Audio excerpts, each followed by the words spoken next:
Hey guys, welcome to Green Bean Fiction. So in today's video we are gonna see, what if Deku inherited the Blacklight virus, part 3. Before starting, make sure to hit that like button and subscribe if you are interested in MHA fanfictions. This story is Izuku Midoriya, the reincarnation of Alex Mercer by DummyWearingAHoodie. Now without wasting any more time, let's dive in. In Class 1A, we see our green-haired protagonist enter the empty room and walk towards his seat. He sat down on his chair with a hard thud as sweat dripped down his chin. To say Izuku was tired was an understatement. As he sat down and placed his head on his desk, Izuku could only think of one thing right now. Fangirls are scary. Flashback, an hour ago. It's early in the morning and Izuku had already outside on his school uniform.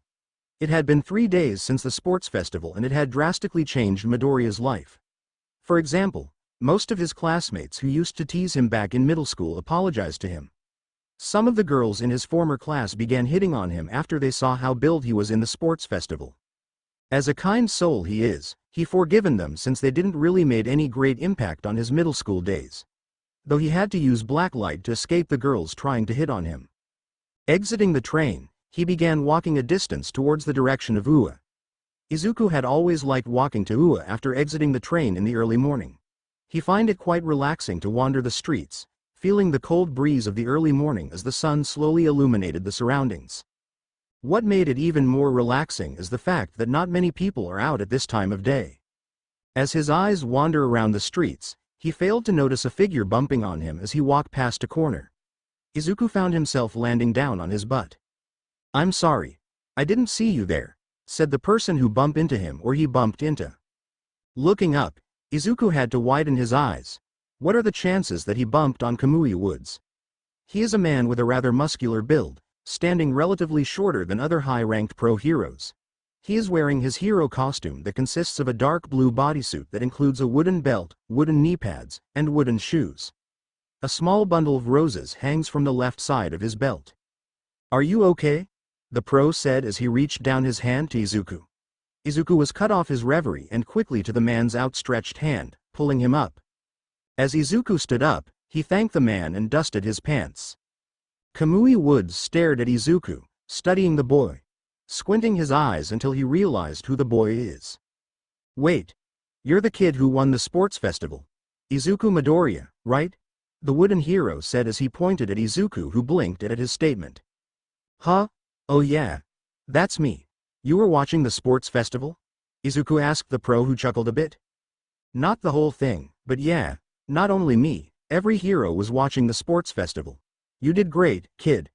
I saw how you demolished the whole competition." Kamui praised the boy, who got a tint of red on his freckled cheeks.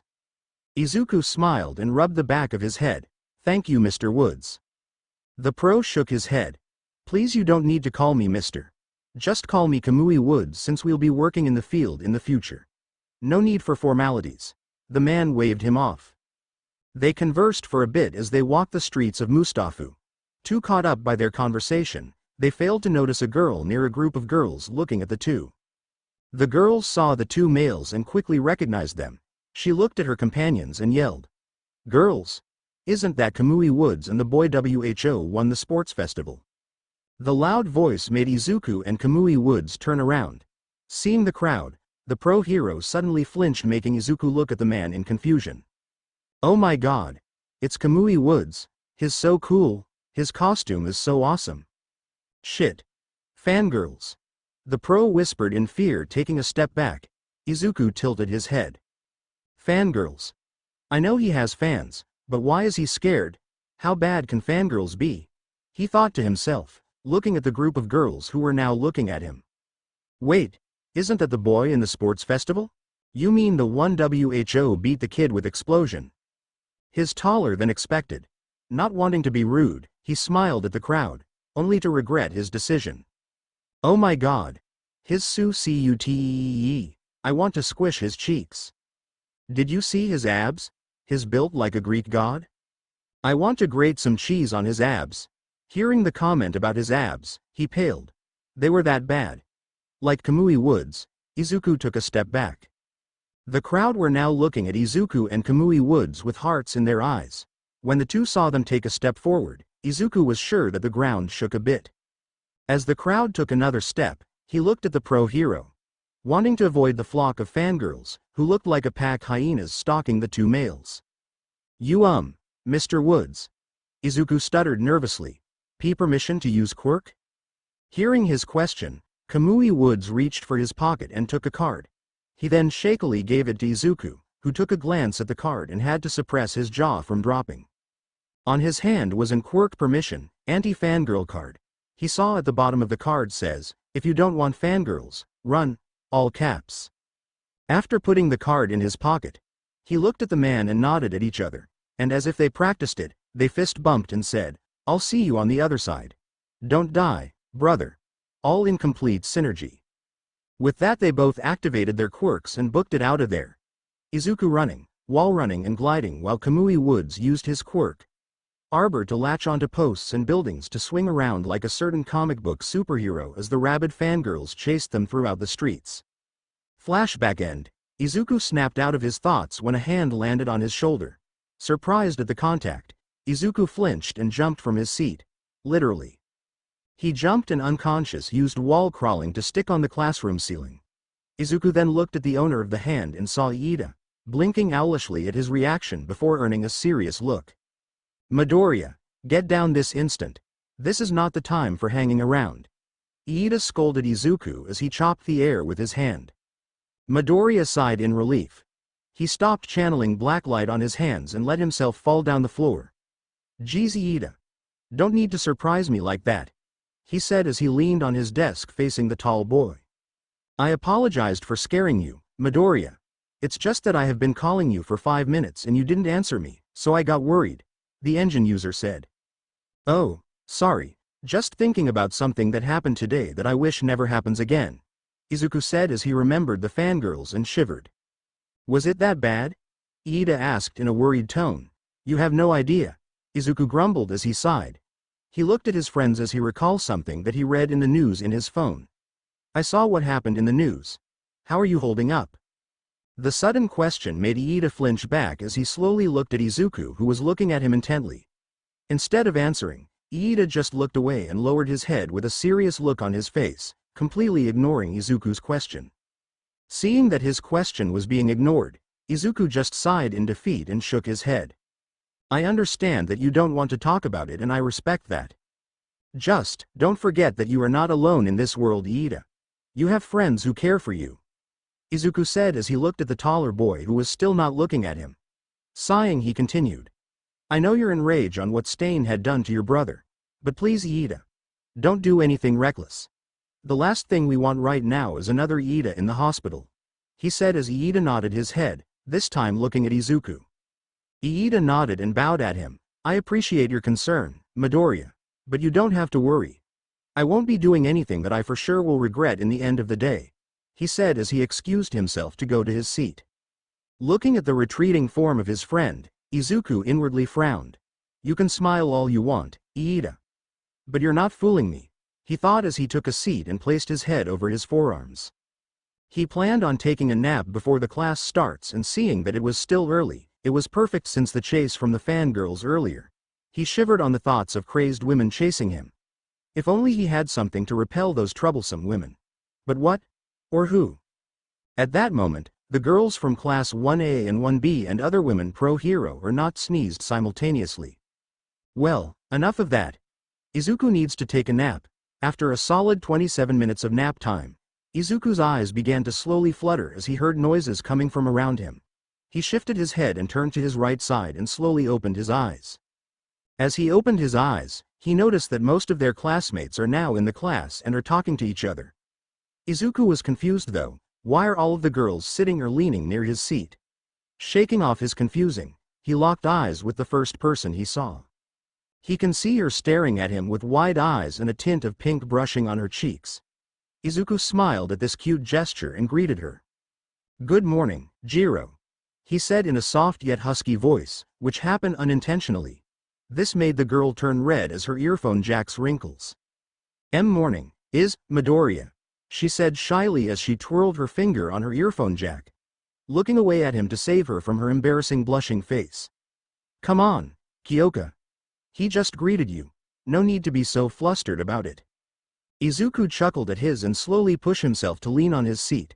The other girls saw this and greeted him. He smiled at them as he did a bit of stretching to crack some stiff joints. He looked at the time and saw that they still have a couple of more minutes before homeroom classes start. By the way, did you guys got surrounded by people today on your way to school? Mina asked her friends. Asking you questions like, you're that student from the sports festival, right? A lot of them talked to me on my way here, she enthusiastically said as she pointed herself. Me too, Hiroshima said with the same enthusiasm as his pink-haired friend. People were staring at me as well, but it was kinda embarrassing. Toru said as she shifted in her place. Isn't that normal for you, Hagakure? Ojiro whispered as a sweat drop formed on his head. A lot of middle schoolers keep saying, don't mind it, to me. Shiro said as he slumped on his chair, a depressing aura visible around him. Don't mind it, Tsuyu said, unintentionally mocking Shiro. Said boy just screamed in agony as he slammed his head on the desk, making most of the class laugh. Izuku patted the tape user's back, trying to comfort the now depressed boy. In just one day after and we've suddenly been thrust into the spotlight. He sighed in relief. Ua is the best. Izuku chuckled at Kaminari's antics. He was really enjoying his stay in UA. Well, they all were. How about you, Midori? Did people talk to you on your way here? Mina asked the class president, who visibly paled as he became in thought. Yeah, they did, and I hate it already, he said as he rubbed his face with his palms. He didn't really want to remember the incident, but they had to ask. Huh, how so, Izuku? Ochako asked as she tilted her head. Mina, Tsuyu and Toru mimicking the gesture. Izuku looked away and said in a blunt voice. 2 words. Fangirls. As soon as he said those words, some of them were laughing at his misfortune, some were paling at Izuku's experience. Kaminari was slightly jealous and the girls were frowning, in both jealousy and overprotectiveness. Almost time for homeroom, Izuku ordered his classmates to go to back their seats to wait for Mr. Aizawa. As Izuku was ordering his classmates what to do, Katsuki Bakugo could only glare at the greenette. As much as he want to smash the bastard's nose, he won't, or should I say can't. Why? Well, right after the finals ended and Bakugo woke up from unconsciousness. He was angry at what Izuku had said and did to him. He just got bodied by a person who just got his quirk just a year ago and made him look like a grade schooler on how he was manhandled by Deku. But what pisses him off is that when he woke up, he was met with Aizawa's deadly glare and had told him that he was close to expelling him. If not for his massive potential to be a great hero. That's why the pro gave an alternate solution. Aizawa said that Bakugo would be required to attend anger management and quirk counseling sessions with Hound Dog. He was also said to wear quirk suppressing cuffs at all times. If failed to do these will result on his expulsion. Katsuki agreed on this, albeit reluctantly. Shortly after that he went home with the cuffs on his wrists. He stared at his wrists and growled. It took him 2 minutes of glaring at his wrists before looking at the window, spacing out. Just because he had to wear these shit for bracelets to avoid the risk of expulsion, doesn't mean he had to like it. His train of thought was interrupted when Aizawa entered the room. Good morning, came the monotone voice of their homeroom teacher. He entered the class in his usual slouch as he is now free of the bandages. Though, a scar can be seen just under his right eye. As the class greeted back, Tsuyu croaked, tilting her head to the side. Mr. Aizawa, it's good to see you out of your bandages. Hero, she said. Aizawa sighed. That old coot went overboard in the healing process. He referred to Recovery Girl as the old coot. Scratching his cheek with his pinky finger. Anyway, before we start I would like to introduce you guys to someone. He turned towards the door and called out, you can come in now. The whole class turned to the direction of the door and saw someone enter the room. Most of them went wide-eyed while some just glared at the person who just entered. Said person walked to the front of the class and introduced himself. I'm Hitoshi Shinso, nice to meet you all, he said in a monotone, mimicking the eraser head as he bowed slightly. Which didn't went unnoticed to Todoroki, who narrowed his eyes. Mr. Aizawa's secret love child, he thought as he wrote the information in his notepad. Shinso will be joining our who will be part of this class from now on. Hope you all get along. He then looked at Shinso. Your seat is behind Midoriya. Shinso nodded and walked towards his seat, ignoring the glares Bakugo was giving him. When he passed Midoriya, the green-haired boy smirked at his and raised his fist.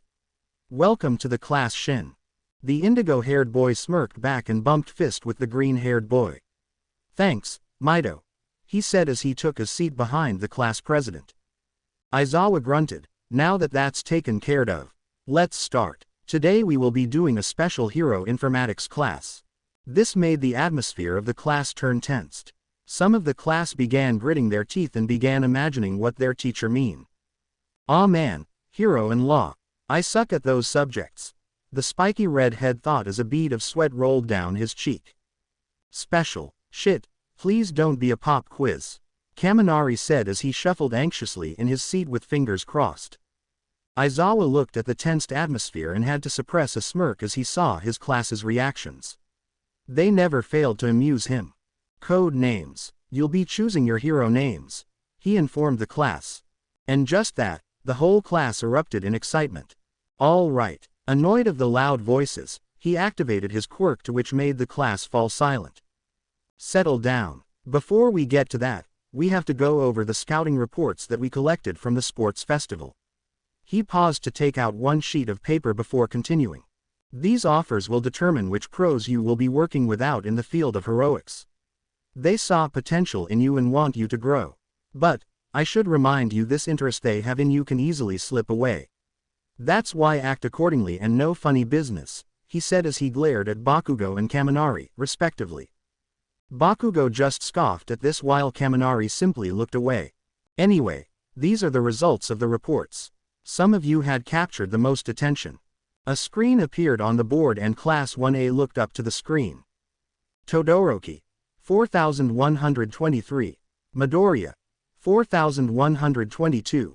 Bakugo, 3245. Tokiyami, 360. Iida, 375. Kaminari, 272. Yaoyorozu, 216. Kirishima, 129. 40. With some people complaining that they didn't get offers, some were ecstatic that there are pros that saw potential in them. Izuku blinked in surprise on the absurd amount of internship offers he got. He was one offer away from tying with Todoroki. Then again, it's probably Endeavor who didn't want him as an intern. Aizawa coughed to get the class's attention. Most of those who got offers are offered to those who got to the last round of the sports festival. Don't worry, it doesn't mean that you didn't get any offers, doesn't necessarily says that you don't get to do your internships. Which reminds me, his head turned to Shinso. Since you just got in the hero course, you will be staying with me for remedial studies and training focusing on hero studies, the sleep-deprived pro said to the sleep-deprived hero course newbie, who gave a nod of understanding. Now, about you hero names. They are far more important than you probably think. While you can change them before graduating, if you don't choose something appropriate, then there will be hell to pay. Everyone turned to see the R-rated hero, Midnight, make her way into the classroom. The names that you pick today are what the entire world could call you for the rest of your life. It'd be best if what you chose is something that suits you.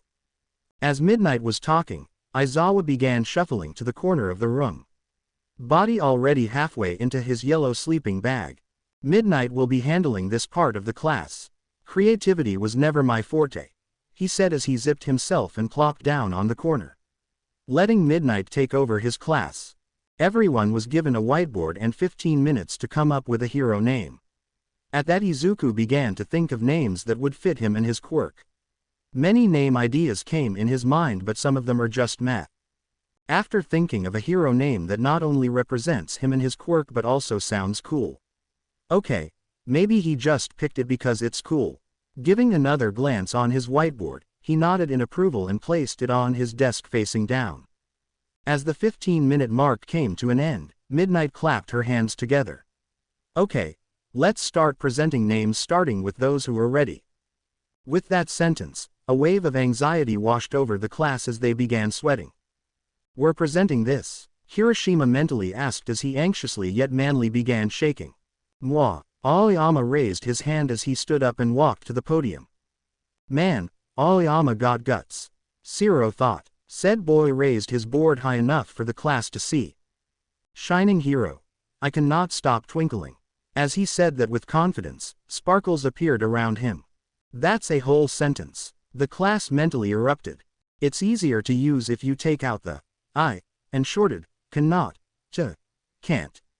Midnight said as she took Aoyama's board and rewrite the hero name with a smile before showing it to him. You're right, mademoiselle. Aoyama nodded in agreement. Izuku blinked at the exchange and raised his hand. Miss Midnight. Can I say something? What is it, sweetie? I believe that Aoyama should change it, he said, completely ignoring the affectionate nickname from Midnight. I think people won't take him seriously if his hero name is as ridiculous as that. Aucune sans vouloir te vexer, Aoyama, no offense, Aoyama. Aucun prix, Monsieur Midoriya, none taken, Mr. Midoriya. Aoyama said, winking at the greenette. The class blinked at the exchange. Kaminari leaned towards Kirishima. What did they say? He asked the manly teen. I have no idea. If it's okay, I have a suggestion. Izuku said nervously. I think, Shining Hero. Magnifique would fight your overall aesthetic. You know, since you're, French. Everyone blink, even Bakugo. Izuku shifted on his seat nervously. Whoa, that's all Kirishima could say. That sounds as it says, Magnifique. Thank you, Monsieur Midoriya. No problem. Aoyama gave Midoriya a grateful smile and took his whiteboard from Midnight's hands. He erased the words on it and wrote the name Izuku had suggested. Everyone minus Bakugo clapped at that. Me, next. Call me Alien Queen, Mina said enthusiastically as she showed the class her board. Denied, Midnight A said, shutting her down as she formed an X with her arms. Sorry, Ashido, but no. Oh man. Mina's head slumped down as an aura of depression surrounded her. That is when her eyes widened and eyebrows raised. She whipped her head and looked directly at Izuku.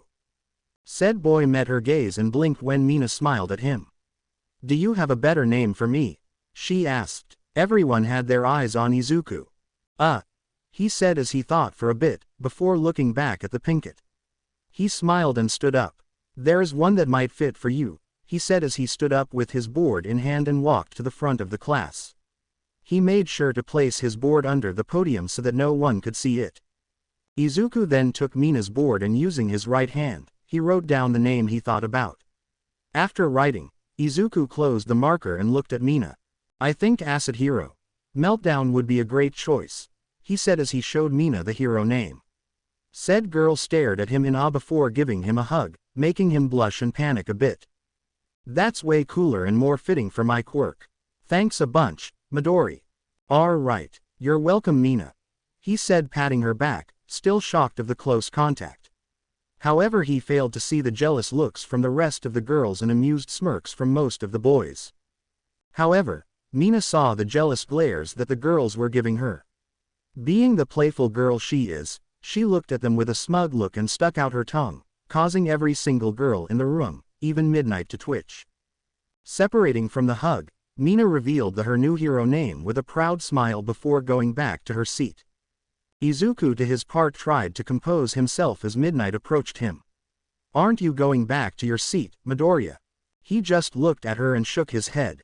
No, since I'm already here, I might as well present my hero name, Izuku said as he took his whiteboard from under the podium and placed it on top of the podium, the hero name facing Izuku. Izuku looked at the name he wrote and smiled fondly at it. He took a deep breath before looking at Midnight, then to the class.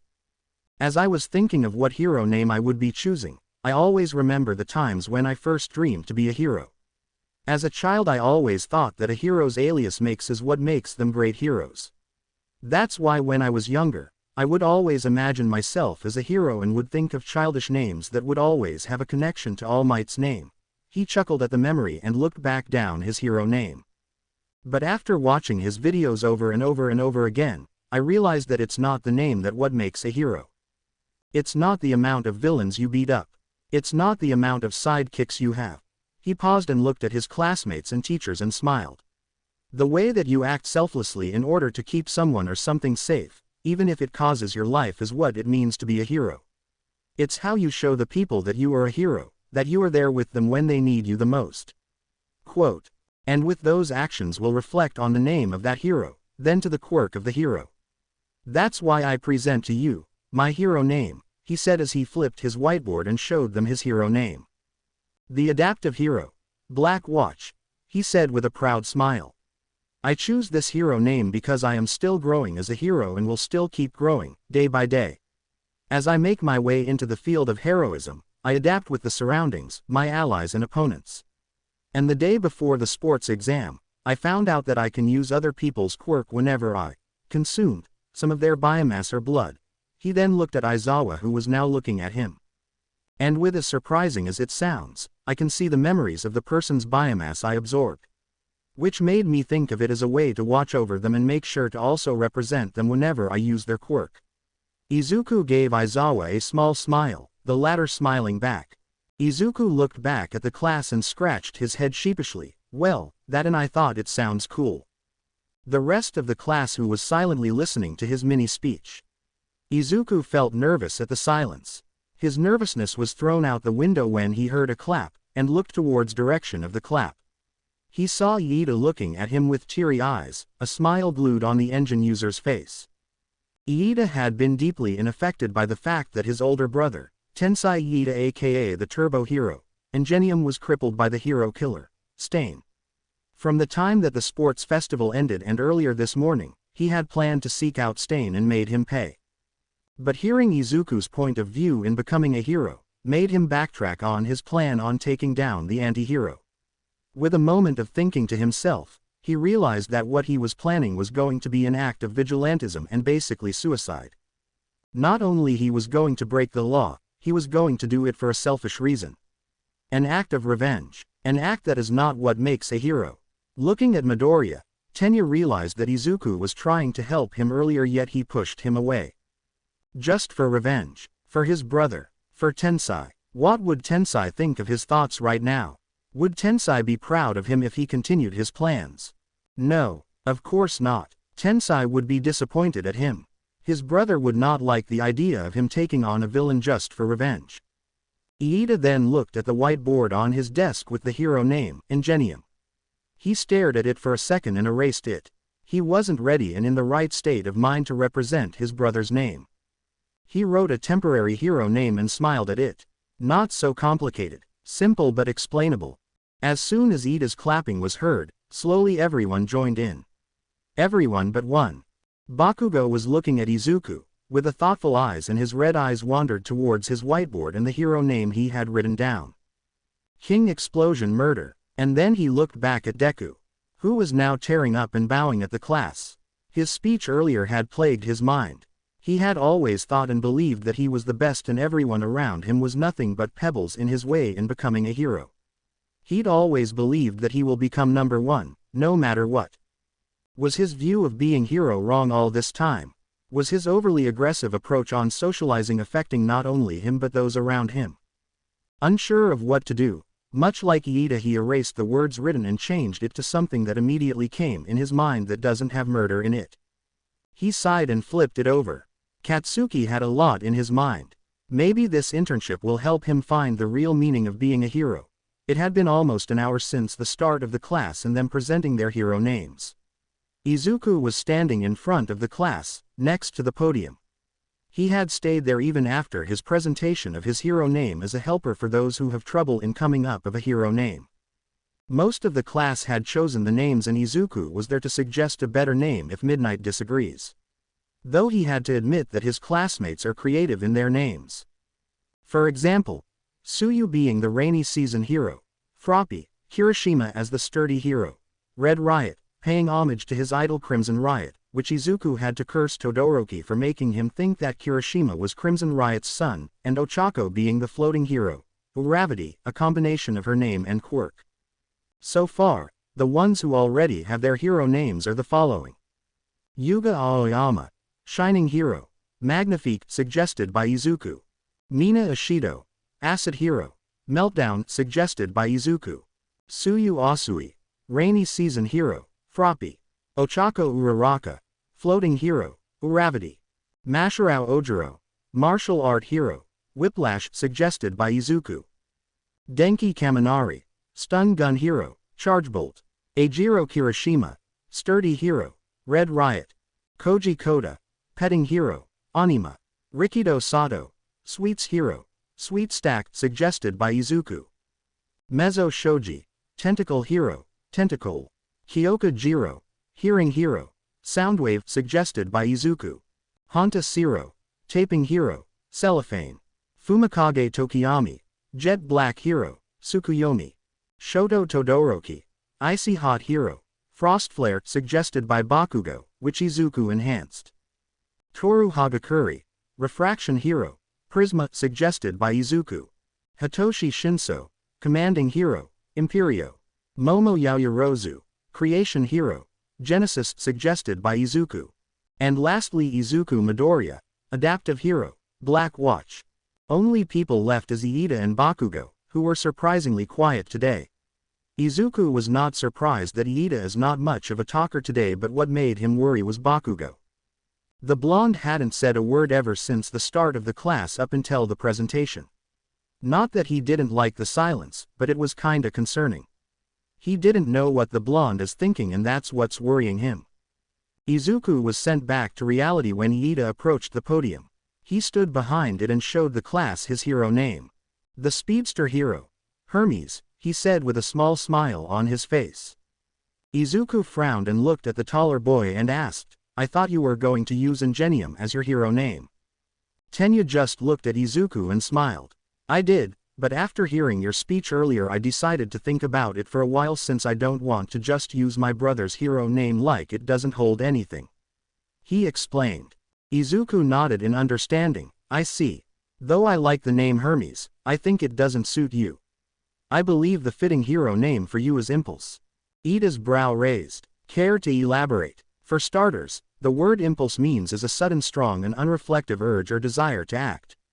And you, my friend, is one impulsive person in a good way that is. Izuku said and placed a hand on the taller boy's shoulder. An impulsive is one of the characteristics of what makes a hero. A selfless act with no hesitation. Iida nodded at the greenette and erased the word Hermes and replaced it with Impulse. Izuku nodded in satisfaction as Iida presented his new hero name, Speedster Hero, Impulse. And that only left one person. The same person who had been uncharacteristically silent during the presentation. Katsuki Bakugo. Said boy slowly stood up and walked towards the podium, passing by Izuku, with whiteboard in hand. As Katsuki stood in front of the class, he slowly turned his head towards Izuku, who was looking back at him. The two had a small stare down before Katsuki looked away. Clicking his tongue, Bakugo raised his board and placing it on the podium, with a silent tap. Explosive Hero. Napalm, he said in a monotone, which made a couple of eyes blink owlishly. Izuku was surprised that there was no sign of murder and homicide in the hero name. Just a cleverly thought name with a pun. He chuckled lightly before it turned into a loud laugh, making the class look at him in confusion. Even Katsuki looked at him with a slightly annoyed look. Sorry, it's just that your hero name is perfect. He took a deep breath before continuing. If you think about it, it actually makes sense. A napalm causes explosions when hit on impact, and your quirk is literally an explosion. And since you use your palms to generate explosions, it would fit the name Napalm. It took a solid 5 seconds for Katsuki to process what Izuku said. He then growled at the greenette. Shut up. Just tell me if it's good or not. Izuku looked at Midnight, who gave him a nod, looking back at the blonde. He smiled. Approved, Izuku said as he smirked. Props for the palm pun, by the way. Katsuki just huffed and walked back to his seat, not without whispering to Izuku. Whatever floats your boat, Midoriya. Izuku stared wide-eyed at the blonde for a bit and smiled. Who would have that after 10 years, he called him by his name again. It was a start. Hopefully it stay this way. Lunch had just ended and Izuku is now back on his seat with stack and stack of internship offers from various hero agencies. The most notably was an offer from Mirko, Kamui Woods, MT. Lady, Edgeshot and someone called Lady Nagant. Izuku had been puzzled on who he should choose as a potential teammate. He couldn't think of who to choose. Izuku, are you okay? A voice came from behind, making Izuku look back. He saw Momo approaching him with a confused yet worried look on her face. "Hey, Momo. Yeah, I'm good, just not sure who to pick," Izuku said as he placed a piece of paper down on a stack and turned around to face her. "How about you? Have you chosen which agency to intern for?" he asked the taller girl. "Yes, I have already chosen, but I haven't gave it to Mr. Aizawa," she said as she twirled with her bang while looking at Izuku. "Really? Who did you choose?" Izuku asked in genuinely curiosity as he drank water. "I choose Uebami's hero agency." As soon as she ended her sentence, Izuku comically spat the water from his mouth. What? Why would you choose her of all your other offers?" Izuku said in between coughs. Momo raised her eyebrow and tilted her head. "Why? Is something wrong with my choice?" Izuku waved his hands frantically at the girl. "What? No no no no no. There's nothing wrong about your choice, just caught me off guard," he said as he looked at her while scratching his cheek. "I just didn't know you were into modeling." That statement got her to furrow her eyebrows. "I'm not into modeling. Why would you think I was into modeling?" she said in a very confused look. She didn't get what Izuku meant by into modeling. "Well, for starters, you are going to accept an internship offer from a hero who focuses more on modeling than doing heroics.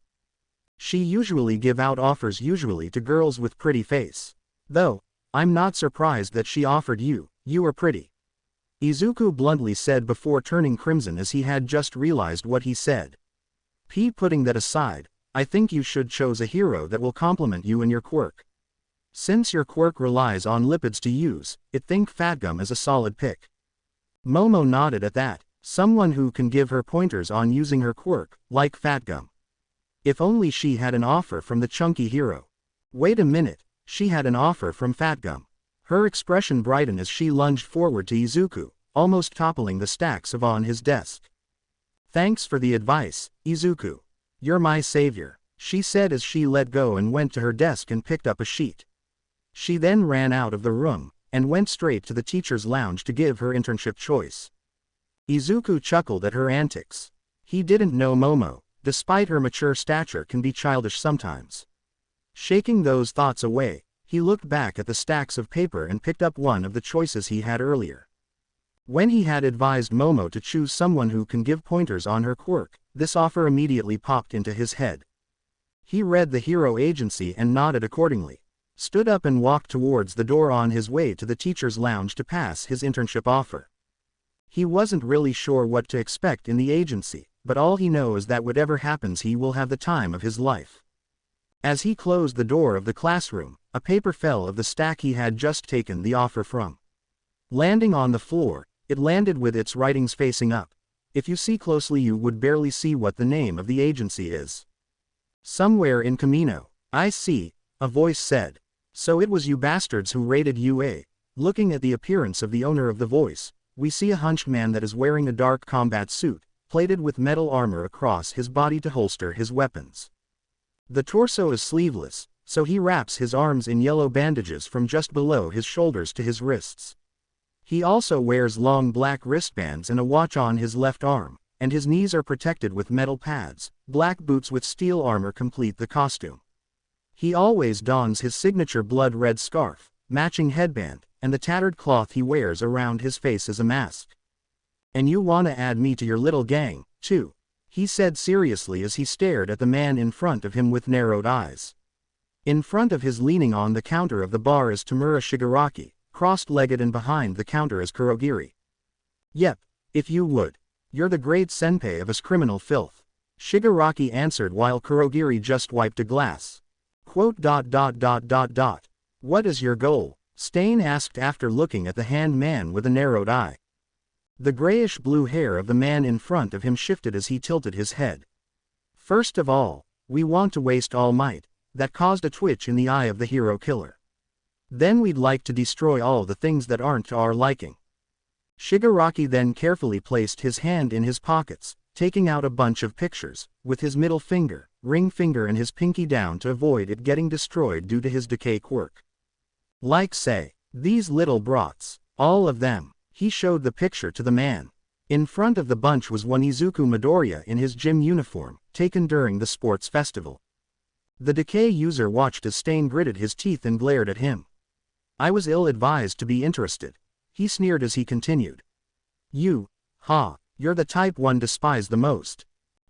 Was all Shigaraki could say as he watched the man in front of him hunched lower to grabbing on the knives on his sides. You want me to rub shoulders with some childish temper tantrum?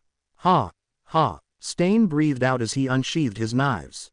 What sense is there to bloodlust without a cause? And with that all hell broke loose.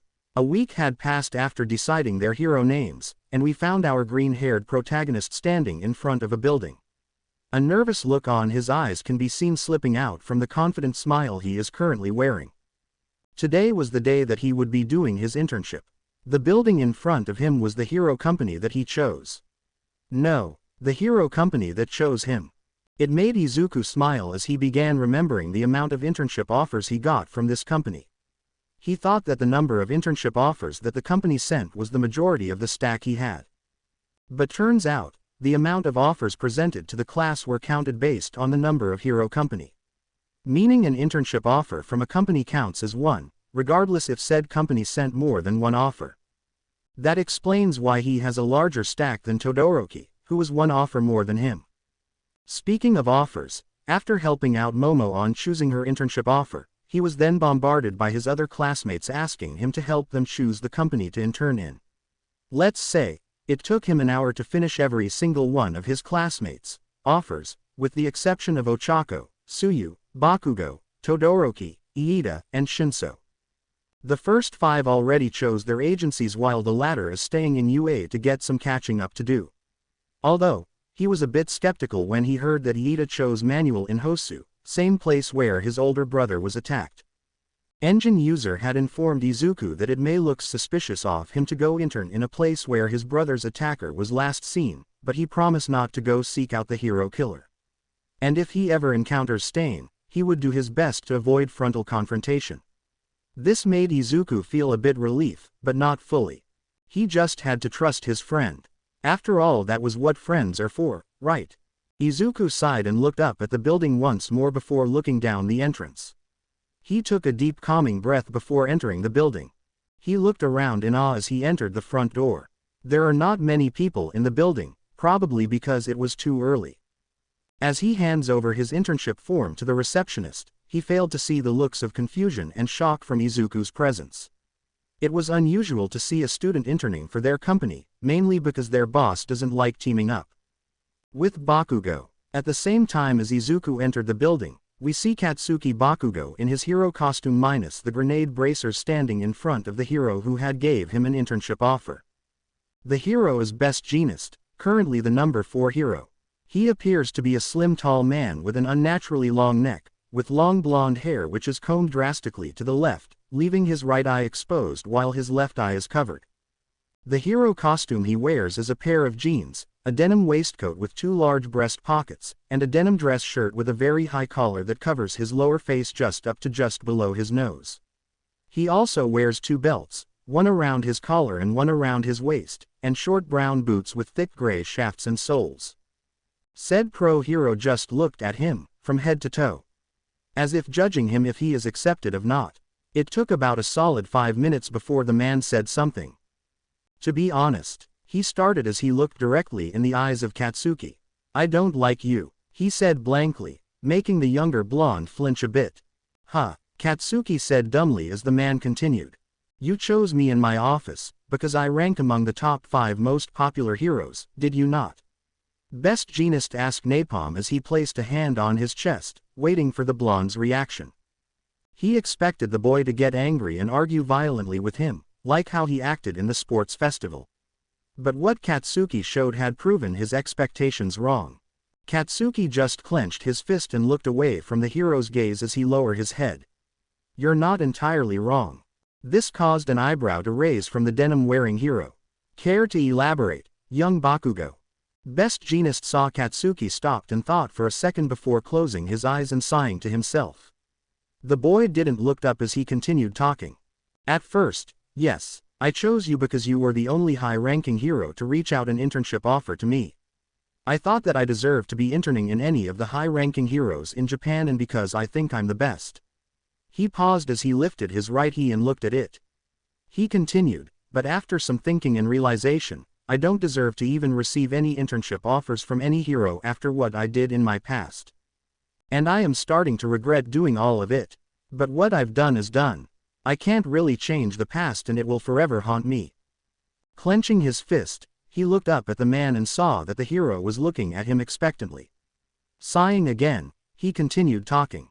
But you offered me to intern for you in your company. Seeing the opportunity to work alongside a highly respected hero, I grabbed the opportunity. Straightening up, Katsuki looked up to meet the man's gaze, before bowing. Please, teach and show me what it's like to be a hero that everyone will look up with respect. Best Jeanist was taken aback from the ash-blonde boy's words. He smiled under the collar of his jeans. Very well then, he said as he pinched the end of his well-combed hair. Heroes and villains are two sides of the same coin. I can see it in the glare you showed in the sports festival. The man then placed his hand in the vest pocket of his shirt and took out a comb, confusing Bakugo. I'll show those glistening eyes of yours what it is that makes a hero. As Izuku reached the 9th floor of the building, he immediately went to the direction of the office of the person who chose him. Walking to the door, he began to feel uneasy and nervous. Mainly, because of him fearing to make a good first impression to the pro-hero and mess things up. Coming mere inches away from the door, Izuku could feel his heartbeat increase and anxiety kick in. Doing his best to calm himself and ignoring the feeling of foreboding in his mind, he did the thing that the receptionist told him to do. He grabbed the doorknob and opened the door. As he opened the door, he barely dodged an axe kick that came from a white blur that approached him. Dropping his briefcase to the side as he rolled, he looked up at the person that attacked him. Hey, good reflexes, kid, said the person, who looked at him with a smirk. Looking closely at the person, Izuku saw a woman with dark skin with above-average height, with long, defined eyelashes, white hair reaching her thighs with bangs that part to the left of her face and long white rabbit ears pointing upwards above her head. She was wearing a hero costume that consists of a sleeveless white leotard with a dark purple trim around her shoulder and waist, a wide yellow crescent moon design over her chest, and a single thick metal plate wrapped around her midriff, purple thigh-high boots to complement her leotard, with more plating around the heel and toe areas, making her feet look like those of a rabbit. She also has a pair of thick, white gloves on her hands with long cuffs, sporting small triangular protrusions around their edges. Looking at her, Izuku had looked at the woman in front of him and immediately heard just by her costume alone. Miss Mirko, he said, earning another smirk from the rabbit hero herself. Took you long enough to get here. Mirko, also known as Rumi Usugiyama, said as she placed her hand on her waist and tilted her head to the side. But I'm quite surprised that you got here this early. I was expecting you to arrive here for one more hour like back when I was still a student. Izuku stood up from his spot on the ground and dusted himself. Well, I kind of got used to waking up early, and since your agency was near my place, I asked permission from Mr. Aizawa to get here early. He then smiled at the pro-hero. My name is Izuku Midoriya, hero name, Black Watch. It is an honor to intern under you, Miss Mirko, he said as he bowed slightly only to yelp when he was smacked at the upside of his head. Okay, first of all, don't call me Miss Mirko, you brat. It sounds weird. Second, just call me Mirko since we'll be working together in the field and we'll be kicking ass out there, she said as she crossed her arms just below her bust, a scowl on her face. Are we clear? Nursing his head, Izuku nodded. Crystal, he said as he stood up straight, looking away when his eyes landed on her breast. Good thing for him, Mirko hadn't noticed him staring. Great. Smirking, Mirko kicked the door open. Put your hero costume on and meet me in the training room in the 6th floor. I want to test your skills and warm up before going on patrols, she said as she walked away. Izuku looked at her leaving form, blushing as he watched her walking away with her fluffy tail slightly moving along her hips as she walked. He almost drooled when his eyes looked at her behind. Wow, that's a nice ass. That thought didn't finish when Izuku punched himself in the face. What was he thinking? After seeing that perverted piece of grape shit's memory, he began to took notice at the opposite sex and their appearance. After seeing that pervert's memories, He started to sneak glances at his female classmates and almost got caught that one time when he was staring at either Uraraka and Tsuyu's behind in their hero costume, Mina's chest in her hero costume, Jiro's legs back in her school uniform during class, and Momo's figure. Heck, even staring at Toru's floating school uniform is making him blush. Disposing those perverted thoughts away, he went to the room that the receptionist said was his place to stay and changed into his hero costume. And by change, I mean, he used disguise to change into his hero costume. Man, he loves using that. It saves a lot of time to change. After changing into his hero costume, he quickly went to the training room Mirko mentioned. He wouldn't want to keep her waiting, right? Reaching the training room, Izuku was about to open the door when the thought of their earlier encounter entered his mind. He was caught off guard by her surprise attack. Not wanting that to happen again, Izuku channeled his quirk onto his arms, forming his muscle mass and eyes. Using thermal vision, he looked through the door, only to see Mirko in the farther parts of the room. Sighing in relief, he stopped channeling his quirk in his eyes but kept muscle mass just in case. He opened the door to see Mirko doing light stretches. Izuku approached her, retracting his muscle mass, doing his best not to stare at her stretching form. Mirko looked at him and gave him a smirk. "Great, you're here," she said before jumping up to her feet with ease. "Now that we're here, let's have a short spar to test your combat skills and see what more you need to learn. Though, I saw how you expertly beat up the explosive blonde and Endeavor's breath, there is still room for improvement." Izuku nodded at her, and was about to respond to her when she lunged towards him with a fast roundhouse kick. Surprised by the attack, he quickly coated his arms with his muscle mass and crossed it into a defensive form. As the kick landed, Mirko was surprised to see that her intern didn't even budge. Letting her surprise dissipate, she quickly recovered and sent a barrage of kicks on the intern. Izuku did his best to block the incoming strikes as the rabbit lady continued her attacks. "Oh, only defending. And here I thought you were worthy enough to become my first intern," taunted Mirko as she then jumped up, using his arms as a platform and spun in the air to perform another axe kick targeting his head. "Luna arc," she yelled as the kick approached Izuku. Having enough of blocking and dodging, Izuku caught her leg with his left hand with ease, which surprised the pro hero and surrounded his right arm with hammer fist and clubbed Mirko on the side of her torso, sending her flying to the side. The pro hero landed on the wall, creating a crater. Izuku was sure he heard a snapping sound when he hit her on her torso. He then looked on as she slowly stood up and looked up at him. It unnerved him when he saw her hair cover one of her eyes as she grinned viciously at him like some kind of a maniac. Little did he know that she was a maniac. "Now that's what you call a hit," she said as she grinned widely at the boy. "No one had ever hit me that hard, brat. Now, let's get serious." She then crouched and suddenly disappeared in a white blur, shocking Izuku. Only instincts told him to roll to the side as Mirko landed beside him, narrowly missing him. Izuku cringed when noticed that there was a crater beside him, where his former position was. "Shit, this Wobbit's crazy." He then began to kick himself out of the hero's way as said hero began sending him dodging and blocking all the kicks and hits from the adrenaline-filled hero. Izuku then summoned his shield when Mirko suddenly appeared in front of him, assuming she was going to kick him again. However, his guess was proven wrong when the rabbit hero suddenly grabbed his shield and performed his circular, flipping kick. Luna ring. The kick landed on Izuku's head as knocking the boy out. With the strength of the kick, not even shock absorption was enough to prevent the blunt force of the attack from knocking him unconscious. Maybe because his copy of the quirk was not strong enough. As Izuku landed on the floor with a thud, Mirko began blinking owlishly. She then scratched the back of his head sheepishly. "Oops, kinda got too excited there," she said to no one in particular. "You don't say, Rumi," a voice said, making the dark-skinned woman look at the direction of the voice. There she saw a woman with chin-length blonde hair, which she wears swept back with a headband, a long fringe over the right side of her face, covering her eye. She has thin, yellow, inward-tilting eyes with slit pupils and notably sharp teeth. She was wearing a dark red, traditional kipao with a pale green scale trim around her shoulders, which seems to only be slit on the left side, with yellow claw patterns on the bottom and smaller ones around her neck.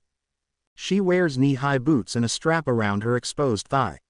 She wears long, almost sleeve-like white gloves that nearly reach her shoulders, with higher tabs on the outer sides, and they expose her hands from the wrist. She wears a matching green headband with 4 large, pale purple claws attached, covering the right side of her face, and a set of small black dragon wings protrude from the back of her head, with a number of gold-spiked cartilage piercings decorating her left ear.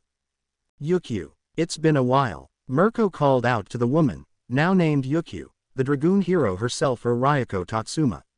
What are you doing here? Said woman just wore a deadpan look at her and sighed. I was here to see if the rumors of you taking an intern was a true. She them looked at the downed form of Izuku. Looks like the rumors are true. And judging by his current condition, looks like you seem to gone overboard again. Mirko then looked offended and pouted. No, I didn't, she said to the blonde woman, only to earn a deadpan look.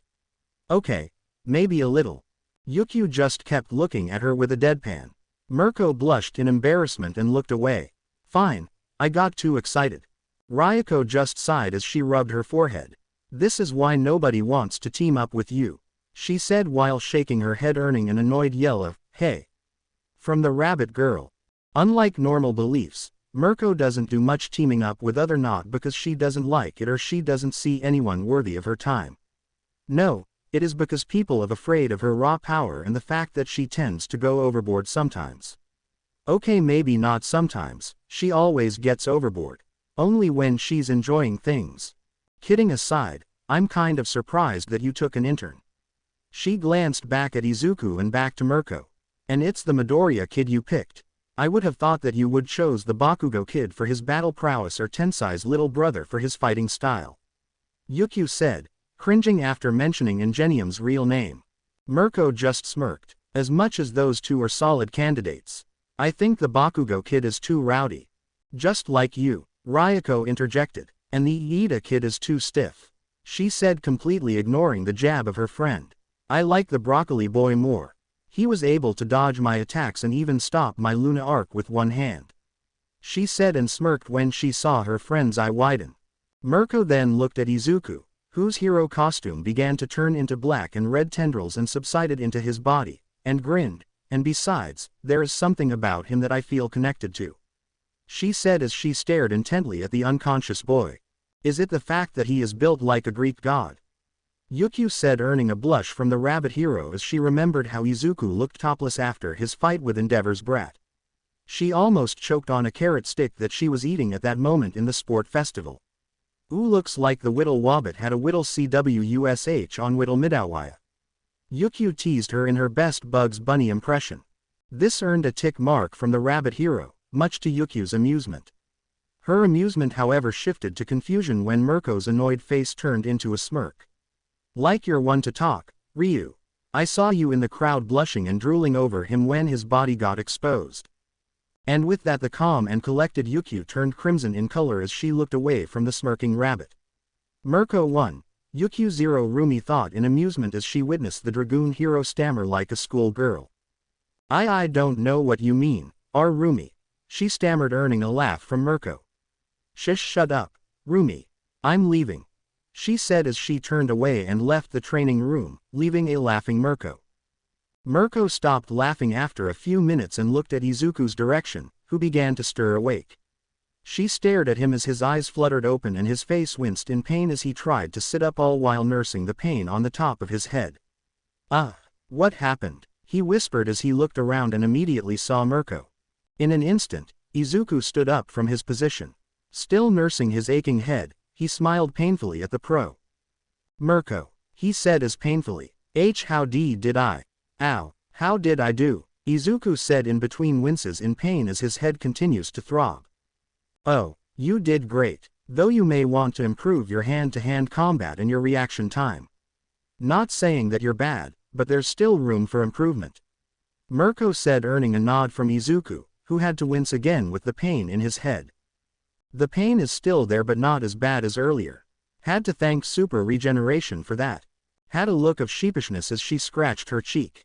Sorry about that, kid. Kinda got overboard there. Izuku just smiled weakly and shook his head. It's okay, Mirko. It was a good thing that you beat me. It just shows that even though I beat some of the strongest people in my class, I still have a long way to go. He then touched his head and carefully pressed his fingers on it. Not feeling pain, Izuku smiled. And besides, I think my quirk already healed up my injury. He saw the heroine took a sigh of relief. Before she could talk again, Izuku spoke up. So, what now? When do we go on patrols? He asked the woman in front of him. Tomorrow. We will have our patrols by tomorrow, she said as she gave him a smile. Today, we will be showing you around the company and train after lunch. Follow me so we can get started. Rumi was about to leave when she stopped and looked back at Izuku. Smiling widely, she stretched his hand to the greenette. Oh, by the way, welcome to the company. Izuku then smiled back and took her outstretched hand. I'll be in your care, he said as he starts his internship. Somewhere in abroad, Toshinori Yagi, also known as the symbol of peace himself, the #1 hero, All Might, exited his private jet in his skinny form to avoid getting hogged by fans and reporters. He had just arrived at the artificial island known as Island. It had been a long time since he had been in the place and he felt nostalgia wash over him as he remembered all of the great times that happened in his time here. Next to him is an extremely short man wearing a full-body monochrome suit along with a yellow cape, a belt with the letter G on it, very thick yellow gloves and boots, and a dark domino mask which resembles 2 diamonds. This man is Sorihiko Torino, also known as Gran Torino, a retired pro hero, formerly a homeroom teacher at UA High School, and a mentor to Toshinori. The shorter man looked at the skinny form of Toshinori with a serious look. Are you seriously sure about this decision, Toshinori? We can still go back and give one for all to that Midoriya kid. He seemed like a worthy candidate as your successor. All Might looked down to his mentor and nodded. Yes, sensei, I am positively sure about this decision. Only a quirkless can use one for all to its full potential. And even if we go back to Japan and give it to young Midoriya, he would just deny our attempts in persuading him, like how he denied my offer before the sports festival. Sorihiko sighed again. I see, but is your new candidate's body ready for the transfer? I mean, Nana did say that if you give OFA to an unprepared body, her limbs will blow off. At this, Toshinori just laughed at his mentor's worry. Don't worry, sensei. My successor trained her body for her support class. And seeing her recent pictures, I believe that Melissa is ready. The elder man just stayed quiet for a bit as he thought of it through. It had been 5 minutes before Gran Torino spoke up again. Is David aware of your plan? He asked his blonde student. Smiling and nodding to his sensei, he looked forward. Yes, I informed him of my decision. And honestly, he couldn't be any happier. He said as he remembered how happy David Shield's voice was when he informed him that he wants Melissa to inherit his quirk. His smile was diminished when Sorihiko spoke up once more. Does Mirai know about this? He doesn't need to know, Toshinori said quickly, and if he does find out about it, then he can just say whatever he wants. But in the end of the day, the decision lies to me, not to him. He said uncharacteristically cold that surprised his mentor. Is this still about how he looked into your future without your permission? Yes, but let's not talk about that for now. Because I believe that we had arrived, he said as he looked forward into the center of Island and saw the entrance of the building. All Might, now in his muscle form, entered the building followed by his mentor, with one objective. To pass one for all to his niece, Melissa Shield. Crashes, thuds, yelps of pain and screams of fear can be heard in a distance as 2 figures speed past the chaotic streets of Hosu. Kicking, punching and slashing every Nomu that tried to attack them. These 2 figures are Rumi Usugiyama aka Mirko and Izuku Midoriya aka Black Watch, Hero and Hero Intern respectively. They are in their usual patrol to investigate the hero killer incident. Well, they were on their way when this happened. Flashback. Izuku was seated silently next to Mirko, who was reading a magazine, in a train on their way to Hosu. They've been asked to investigate the hero killer case there. And by asked, that means Mirko insisted them to go to Hosu to track down and capture Stain. His internship under her is quite eventful. After their first spar, the heroine began training him in hand-to-hand combat in order to become stronger. To say he was tired after that training session was an understatement. She had him do run every morning with weights strapped on his legs. She said it would help him move faster and kick stronger. Though it was true that his kicks and movement began to increase in strength and speed, it left his lower limbs shaking like a leaf in a storm. If it weren't for his super regeneration, his legs would have fallen off its sockets. Izuku would have been sure that she was also a reincarnation of someone, though he didn't know who. After resting for 25 minutes or until he's healed enough, they would spar for a bit. Mirko may be a battle junkie, but she's a surprisingly good teacher. She would give him pointers in quirkless fighting and how to incorporate that fighting style alongside his quirk. With this training, Izuku was proud to say, to improve drastically, fighting-wise that is. He may not be able to beat her, the vedette was able to keep up with her. Though, it was hard for him to focus at first. Seeing how attractive Mirko is, he would occasionally sneak glances at his mentor and marvel on how her caramel skin thighs and legs would glisten with sweat after their usual spars. And how her cotton tail would slightly wag every time she got excited in patrols. Speaking of patrols, by afternoon, after lunch they would go on patrols. Like how Mirko would do it, they would go hop from rooftop to rooftop in search of a villain attacks or crimes. At first it was hard to keep up with her, but after 5 villain attacks in one day he had become used to her speed and was even able to apprehend a villain before she could land a hit on the poor villain. She had praised him about it and he was sure she had a small blush on her face at that time. But he quickly noted it as an effect of the sunlight. It was fairly sunny at that time. He was shaken out of his thoughts when a loud crash rocked the whole train. Izuku and Mirko quickly looked up and saw a large hole on the side of train and heard a pained groan. Izuku's eyes widened on what he saw.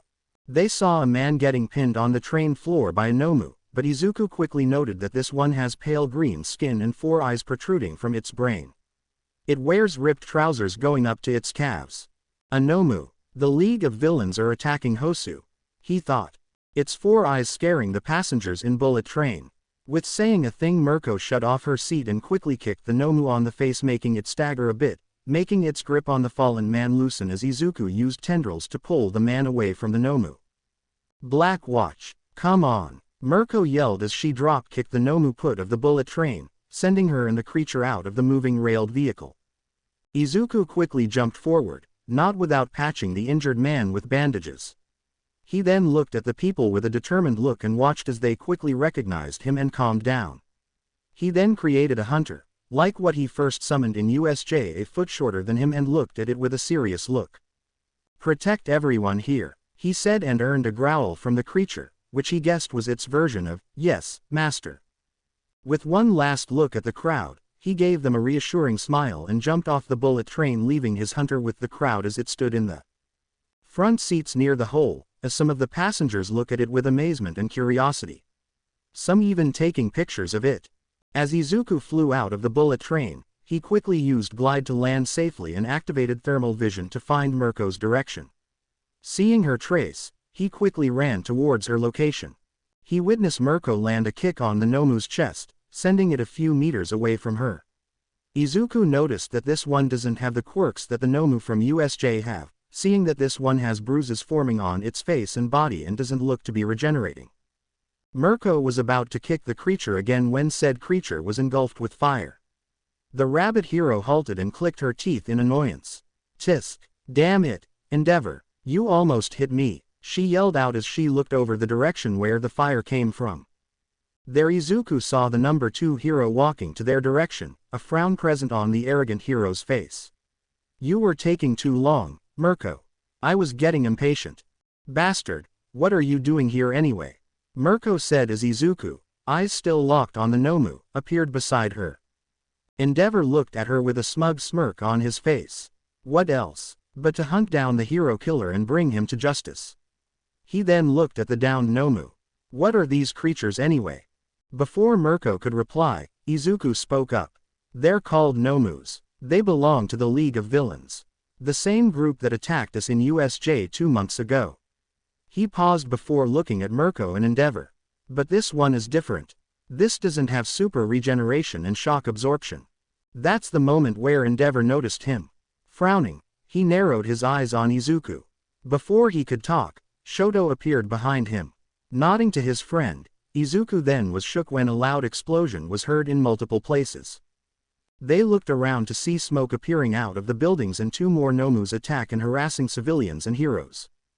In a blink of an eye, Mirko and Black Watch sprint past the Todorokis and began to help those in need of evacuation and saving. Flashback end. As the two moved to attack a Nomu similar to the Nomu from the USJ incident, but it completely lacks eyes, Mirko tossed something to Izuku, who barely caught it with the speed they were on. Looking at it, Izuku noted that it was a earpiece. Before answering, Mirko quickly spoke up. "I'll take this one on. You go look around for civilians for evacuation and catch some villains who used this attack to do some shady shit. You are permitted to use your quirk. Also, call me if you ever encounter the hero killer," she said as she jumped on top of a car and used that as leverage to go on top of a building and to ambush the Nomu from above. "Good luck, kid." Izuku nodded, silently praying for her safety and placed the earpiece in his ears. Dodging a throw mailbox on his way, he made a quick left turn as the large Nomu was hit with a Luna arc on the top of his head. After passing two buildings, Izuku heard a loud feminine yell from his right and turned to run to the location. Entering an alleyway, he saw two men standing in front of a tall figure with their quirks activated. They seemed to be arguing. "What the fuck are you doing here, you lava fucking bastard?" "It was my schedule for attack." "That was the agreement," the first man said with a scowl. The man has a long gray mustache, a tan complexion and an inverse blue V, the point of the line on the bridge of his nose. He wears a light blue bandana on his head with a weirdly shaped A in front of it, a sleeveless trench blue coat with white lines on its zipper and a flowing light blue strands on the bottom of the coat. His bottom suit appears to be a blue skin-tight wetsuit with light blue and white accents near the boots. Izuku noticed his torso and arms appearing to look like water from what its light blue color, also red and yellow bruise-like marks on his limbs and chest. Probably a part of his quirk. Quirk. Aquatic Fists Emitter Enhancer allows user to generate and manipulate water molecules caused by the marks on his arms and torso to create a ball of water that then covers the user's fist for an enhanced punch. The other man just sighed and shook his head, a stoic look appearing on his face. "You really are an imbecile, Archie. Why would you trust a villain such as your own?" He appeared to be a tall, thin man with crimson long hair, flowing freely in the wind. A glowing Omega symbol on his forehead. He wears a black shirt and red shorts, and a black-red lab coat with two weirdly shaped M's on both sides, ripped on the right arm, the bottom appearing to be long like the first man's, but this one has a bright yellowish color with orange molten rocks that can be seen on magma. He also wears a red suit under his clothes and red boots. Like the first man, his arms looking like molten lava, similar to the bottom of his coat. Probably his quirk. Quirk. Magma Flow Emitter allows user to generate and melt rock using the hot marks on the user's arms and torso. The rocks melts then turn into magma which user can shoot or throw. "Wanna say that again, Maxi?" The first man, now identified as Archie, yelled out, as a water sphere appeared in his hand, spinning rapidly as it was formed. The thin man, Maxi, just sighed at the loudness of the other man. Annoyed to meet his rival. As Izuku watched the two men argue, his eyes landed on the other figure. He may not see her due to the darkness of the alleyway, but he can hear the figure whimpering, indicating that the figure was scared. Having that as a sign to move, he quickly moved and ran towards the two. Archie, who was facing at Izuku's direction, saw him and smirked. Well, look what we have here. A kid playing hero," he said as he walked past Maxi. The water ball dispersed to surround his fists. "Let me show you the power of the sea, huh?" he said as the water in his fists dispersed to the concrete. He looked down at his fists and to the concrete ground and back to his fist with confusion, not noticing Izuku charging forward with black and red tendrils moving. Seeing the man's confusion as he used erasure on him, he used this opportunity to send a muscle mass enhanced kick on the man's face, sending him to the garbage bins behind Maxi, unconscious and twitching as swirls appear on his eyes. Izuku halted to look at Archie's unconscious body and back to his muscle mass covered legs. "Looks like I overdid it again," he thought sheepishly as he retracted the muscle mass from his legs. "Look out," someone yelled out. He was knocked out of his stupor when he felt his surroundings heat up. Looking up, He barely dodged a magma ball stream coming for his head.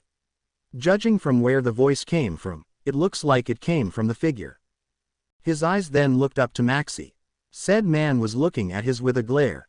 Pesky child, you will not stop me from expanding the land, he said as he shot another ball of magma on the verdette, who dodged again. Izuku looked at the man with confusion plastered over his face. What the heck are you talking about? He asked as he stared at the man incredulously. His response was another glob of magma was shot toward him. Don't play dumb with me, boy. You're going to stop me from expanding my domain, he yelled out, a crazed look on his face. Izuku, not really knowing what the villain was talking about, activated erasure and watched as the magma glob Maxi sent fell down on the concrete floor, quickly turning back to stone as it landed. Not letting the man react, Izuku summoned muscle mass and punched the lava user straight in the face, sending him flying towards the same garbage bins Archie landed. With a loud crash, Maxi was knocked out next to Archie, eyes also in a swirl. What a weird bunch, mumbling to himself as he sweat dropped at the two. He summoned tendrils and used it to tie them down, making sure it's tight and the two be able to fall down. Using pack leader, he summoned a brawler hunter, gave it orders to send the two to the police and help out the heroes against the Nomus and other villains lurking and taking advantage of the chaos happening in Hosu. As the brawler carried the villains away, he slowly approached the figure who was staring at him intently. Well, at least that's what he thought. Are you okay? Izuku said as he stretched out his left hand to the figure. As he took another step forward towards the person, he suddenly found himself being squished between two soft objects. Blinking owlishly, he realized that he was being hugged. He was about to ask the person if she was okay. Yes, he realized that the two soft objects are breasts and he is looking like a tomato right now, when he then heard the person spoke up. Thank you, she said in a whisper as she began shaking slowly and sniffle slightly. She was crying, he thought as she released him from the hug. Now that he can see the figure up close, she appears to be a very tall, fox-like woman with a curved figure. She has blonde hair that just reaches her shoulders, a single strand of which goes down the right side of her face.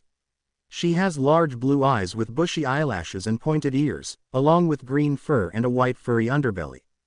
Izuku noticed that she is wearing an orange buttoned-up shirt with yellow-orange buttons and pockets on both sides of her chest, as well as black pants with a yellow-orange belt. She wears a wristband of the same color on both of her arms, along with an orange headband that seems to resemble a pair of earmuffs.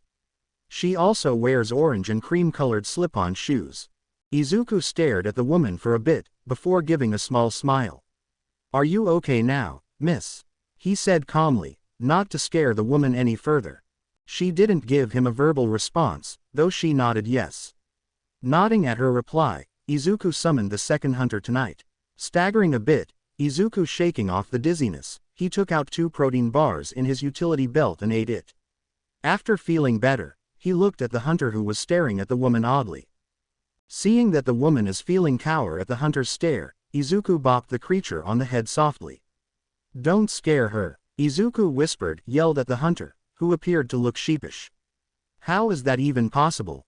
The Blacklight user shook his head in amusement and stared at the creature with a serious expression. Take her somewhere safe. Don't let any villain near her, okay?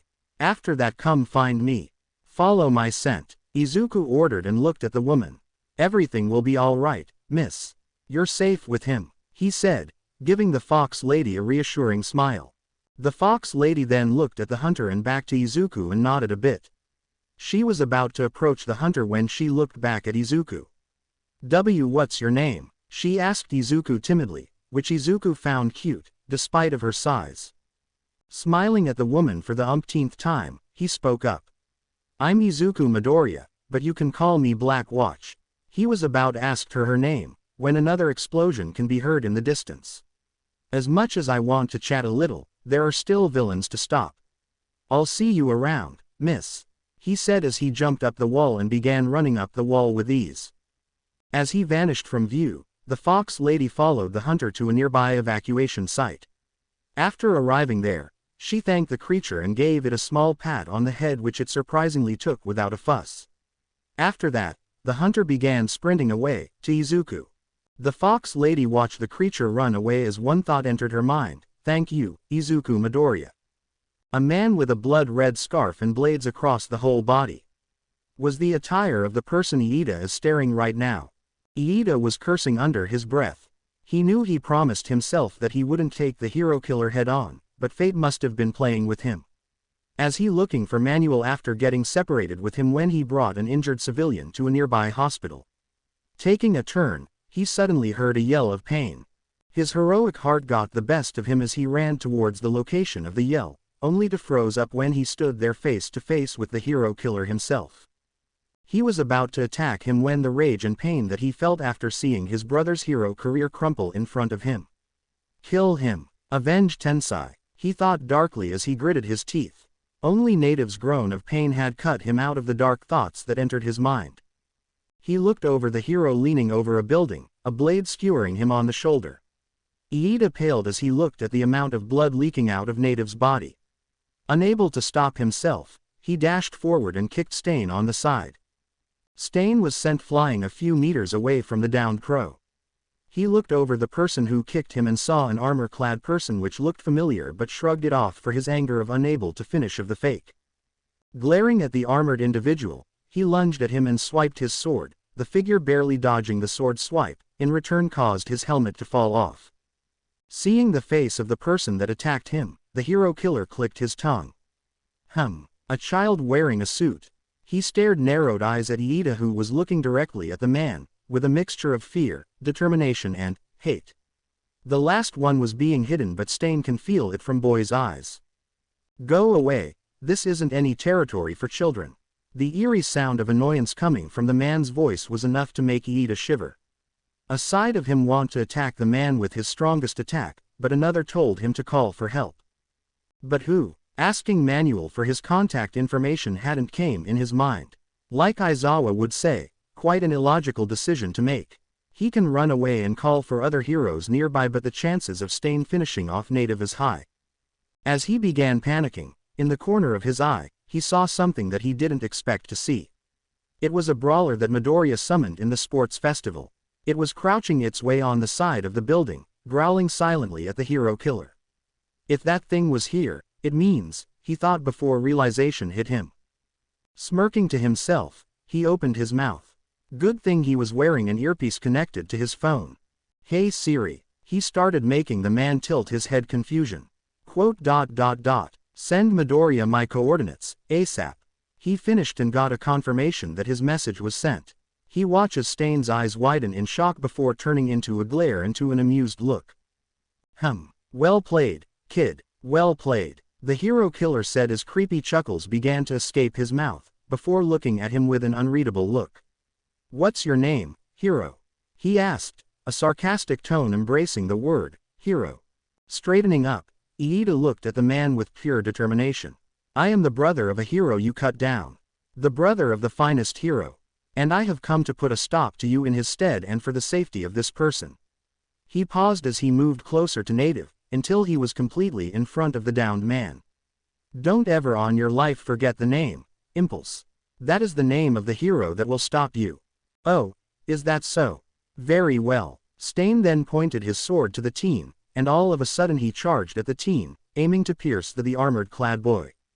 Die. Only for the hero killer to stop himself as a large creature jumped in front of him. Looking at the creature in front of him, he had to roll to his left when the creature sent its claws towards him in a horizontal slash. He was once again forced to roll out of the way when Iida sent a fast roundhouse kick straight to the man's side. As he rolled, he sent a slash on the armor-clad boy's leg but the armor just deflected the strike. The hero killer then jumped up when the brawler pounded the ground and sent a chuck of concrete towards him. Dodging in quick succession, when a kick launched him backward. Clicking his tongue in annoyance, he pulled out a throwing knife and aimed it at Native's head. Stain smirked when Impulse's eyes widened in shock and jumped over to the knife, attempting to deflect it. Iida was met with good news and bad news. The good news is he was successful on not letting the knife hit the injured pro's temple. The bad news is instead of deflecting the thrown knife, it punctured his right forearm. Stain began charging at the now injured Iida, only to be met by a claw swipe towards on his head. Barely dodging it, he opted to stab the creature on the top of the head. The brawler recoiled backward with a pained roar. It began thrashing and bashing itself on the walls as it growled. Iida watched, eyes filled with shock as the large creature slowly began to slump down the concrete floor and suddenly turn into a pile of black and red substance. A creature as strong as a Nomu fell down for against the hero killer with ease. His eyes then turned to the man that caused pain and ended his brother's hero career, and had to tense when he saw the man looking at him. He then had to dodge another sword slash and had to take Native's vulnerable body away from another knife throw from the killer. The armored teen had to hide a wince as his injured forearm began throbbing in pain. Looking at the injury, he could see the blood leaking out of the knife that was still punctured to his arm. He then looked at the injured hero in his other arm. He needs to get Native out of here so that he doesn't die due to blood loss. Think, Iida, think. What would Midoriya do in this situation? He asked himself. His mental question wasn't answered as Stain began charging at them again. With a quick move, Stain slashed Iida's already injured arm. But this attack was a bit off, making it miss the actual arm, just scraping the bloodied armor. Iida, seeing this a mistake, performed a sideways kick, hitting the man on the ribs. The attack caused the hero killer to go flying toward a nearby dumpster with a loud crash. Seeing the man get stunned, Iida carried Native in a piggyback carry and started sprinting out of the alleyway. As he does this though, he failed to see Stain's sinister smirk plastered on the hero killer's face. Iida was halfway through the alleyway when Stain casually licked the blood on the tip of his blade. This caused Iida's body to tense up and fall down the concrete ground, body fully paralyzed. He tried to move his body but to no avail. This shocked and scared the blue-haired hero intern. What is going on? Why can't I move my body? He thought frantically as he began squirming his body, but nothing was working. It's his Q quirk. Native's shaky voice from on top of Iida somewhat answered his thoughts. He can paralyze thought whose blood he ingested. Iida's eyes widen in proportion as he tried to turn his head to look at the man, but the paralysis won't let him. No point of trying, hero. My quirk disabled your movements. Iida stiffened as he heard footsteps coming from the man wielding the katana. For how long? Seconds, minutes, hours, who knows? He heard Stain chuckle darkly, causing a chill ran up his spine. The footsteps began to sound louder and louder, until it stopped on his right side and forcefully pulled the knife that was embedded on his arm, causing Iida to cry out in agony. As Iida was feeling the burning pain in his arm, he then felt Native's body rolled to his side. Iida then felt the man crouch next to him. Judging by the, as fun as I find your efforts amusing, I still have a fake to kill. But first, he felt himself getting pulled up and was pushed down to a building's wall, facing the hero killer and Native. The former unsheathing his jagged sword and the latter shaking in fear. In exchange for your heroic act, Impulse, I'll let you watch as I end this fake's life. Iida watched in horror as the hero killer raised his sword in an execution form. As the blade began lowering, Iida yelled out a loud cry in fear. To his and Stain's surprise, a black tendril latched on the man's hands and pulled the man away from Native, who was crying his eyes out in fear for his life. Stain, who was thrown away, landed on his feet and began seething in anger. And looked over at the direction of the person who pulled him away from the fake, only to see a three-fingered fist coming straight to his face, sending him flying to another dumpster. That was close. The voice Izuku Midoriya said as his arms turned back to normal as he glanced at Stain's direction before going to Iida and Native. Seeing Iida's injury, he quickly took out a bandage and firmly wrapped it around the taller boy's arm. I was about to ask you if you're okay, but looking at your condition right now, I'm gonna guess no. Izuku joked as smirked at the blue-haired boy, who just chuckled a bit. The green-haired boy chuckled as well before looking at him with serious expression. I want to scold you going after Stain, but seeing that you informed me of your location, I believe that doesn't seem to be the case. He said as he walked towards Native and began aiding the man's injuries. Izuku noted that the man was as stiff as a board, so is Iida. Though his classmate was always stiff, the same can't be said with the downed crow. Can you move, Native sir? He asked the hero, who only groaned a negative. Izuku glanced back at his classmate asking the same question. After receiving the same answer, Izuku was about to summon a hunter when Iida's voice rang out. Midoriya, look out! Izuku quickly turned around, unconsciously using blade, just in time to block a sword slash courtesy of Stain. Pushing back the hero killer, he channeled Blacklight on his legs and did a quick roundhouse kick to the man, who blocked it with the blunt end of his sword. Not giving the man some space, Izuku changed his blade back to his normal hands but still channeled some of his quirk on it. As the biomass in his body began to appear on his arms, he tucked his arms in before pushing away. This action caused a shockwave that sent Stain flying and tumbling away a solid 10 meters before using his sword to stop him. He was about to stand up, when he fell down on his knees, shaking and in pain. He cursed his luck as he stood up, albeit slowly and weakly. Izuku used this chance to summon 2 hunters and grabbed both Iida and Native and placed them on the backs of the large creatures, using pop-off to prevent them from falling off. "You two, take Iida and Native to somewhere safe," he ordered the 2 creatures, which gave out a roar. Before the hunters could sprint off, Iida grabbed Izuku's arm and looked at him dead in the eye. "What about you, Midoriya?" Izuku glacked back at Stain, who was beginning to stand up, before replying. "I'll hold him off," he said, earning a shocked stare from Iida. Before the brunette boy could disagree with him, Izuku cut him off. "Don't worry, I already sent Mirko my location and she's already on her way with backup. I got this," he said before smiling at his friend. Iida just stared at him for a second before sighing in defeat. "Fine, but don't let him cut you. His quirk will paralyze you when he ingests your blood." Izuku nodded at this as he turned, only to be stopped again. Looking back at Iida, "Be careful, Black Watch. Don't die," he said with a serious look. Izuku nodded. "I'll do my best." Iida nodded as he let the hunter take his body away from the battlefield. After making sure that the injured are gone, Izuku turned back to Stain, who was standing in a hunch. He noticed that the fake killer was shaking and having a hard time staying on his feet. "Why?" Izuku looked at the man intently. "Why would you stop me from ending that fake's reign of corruption?"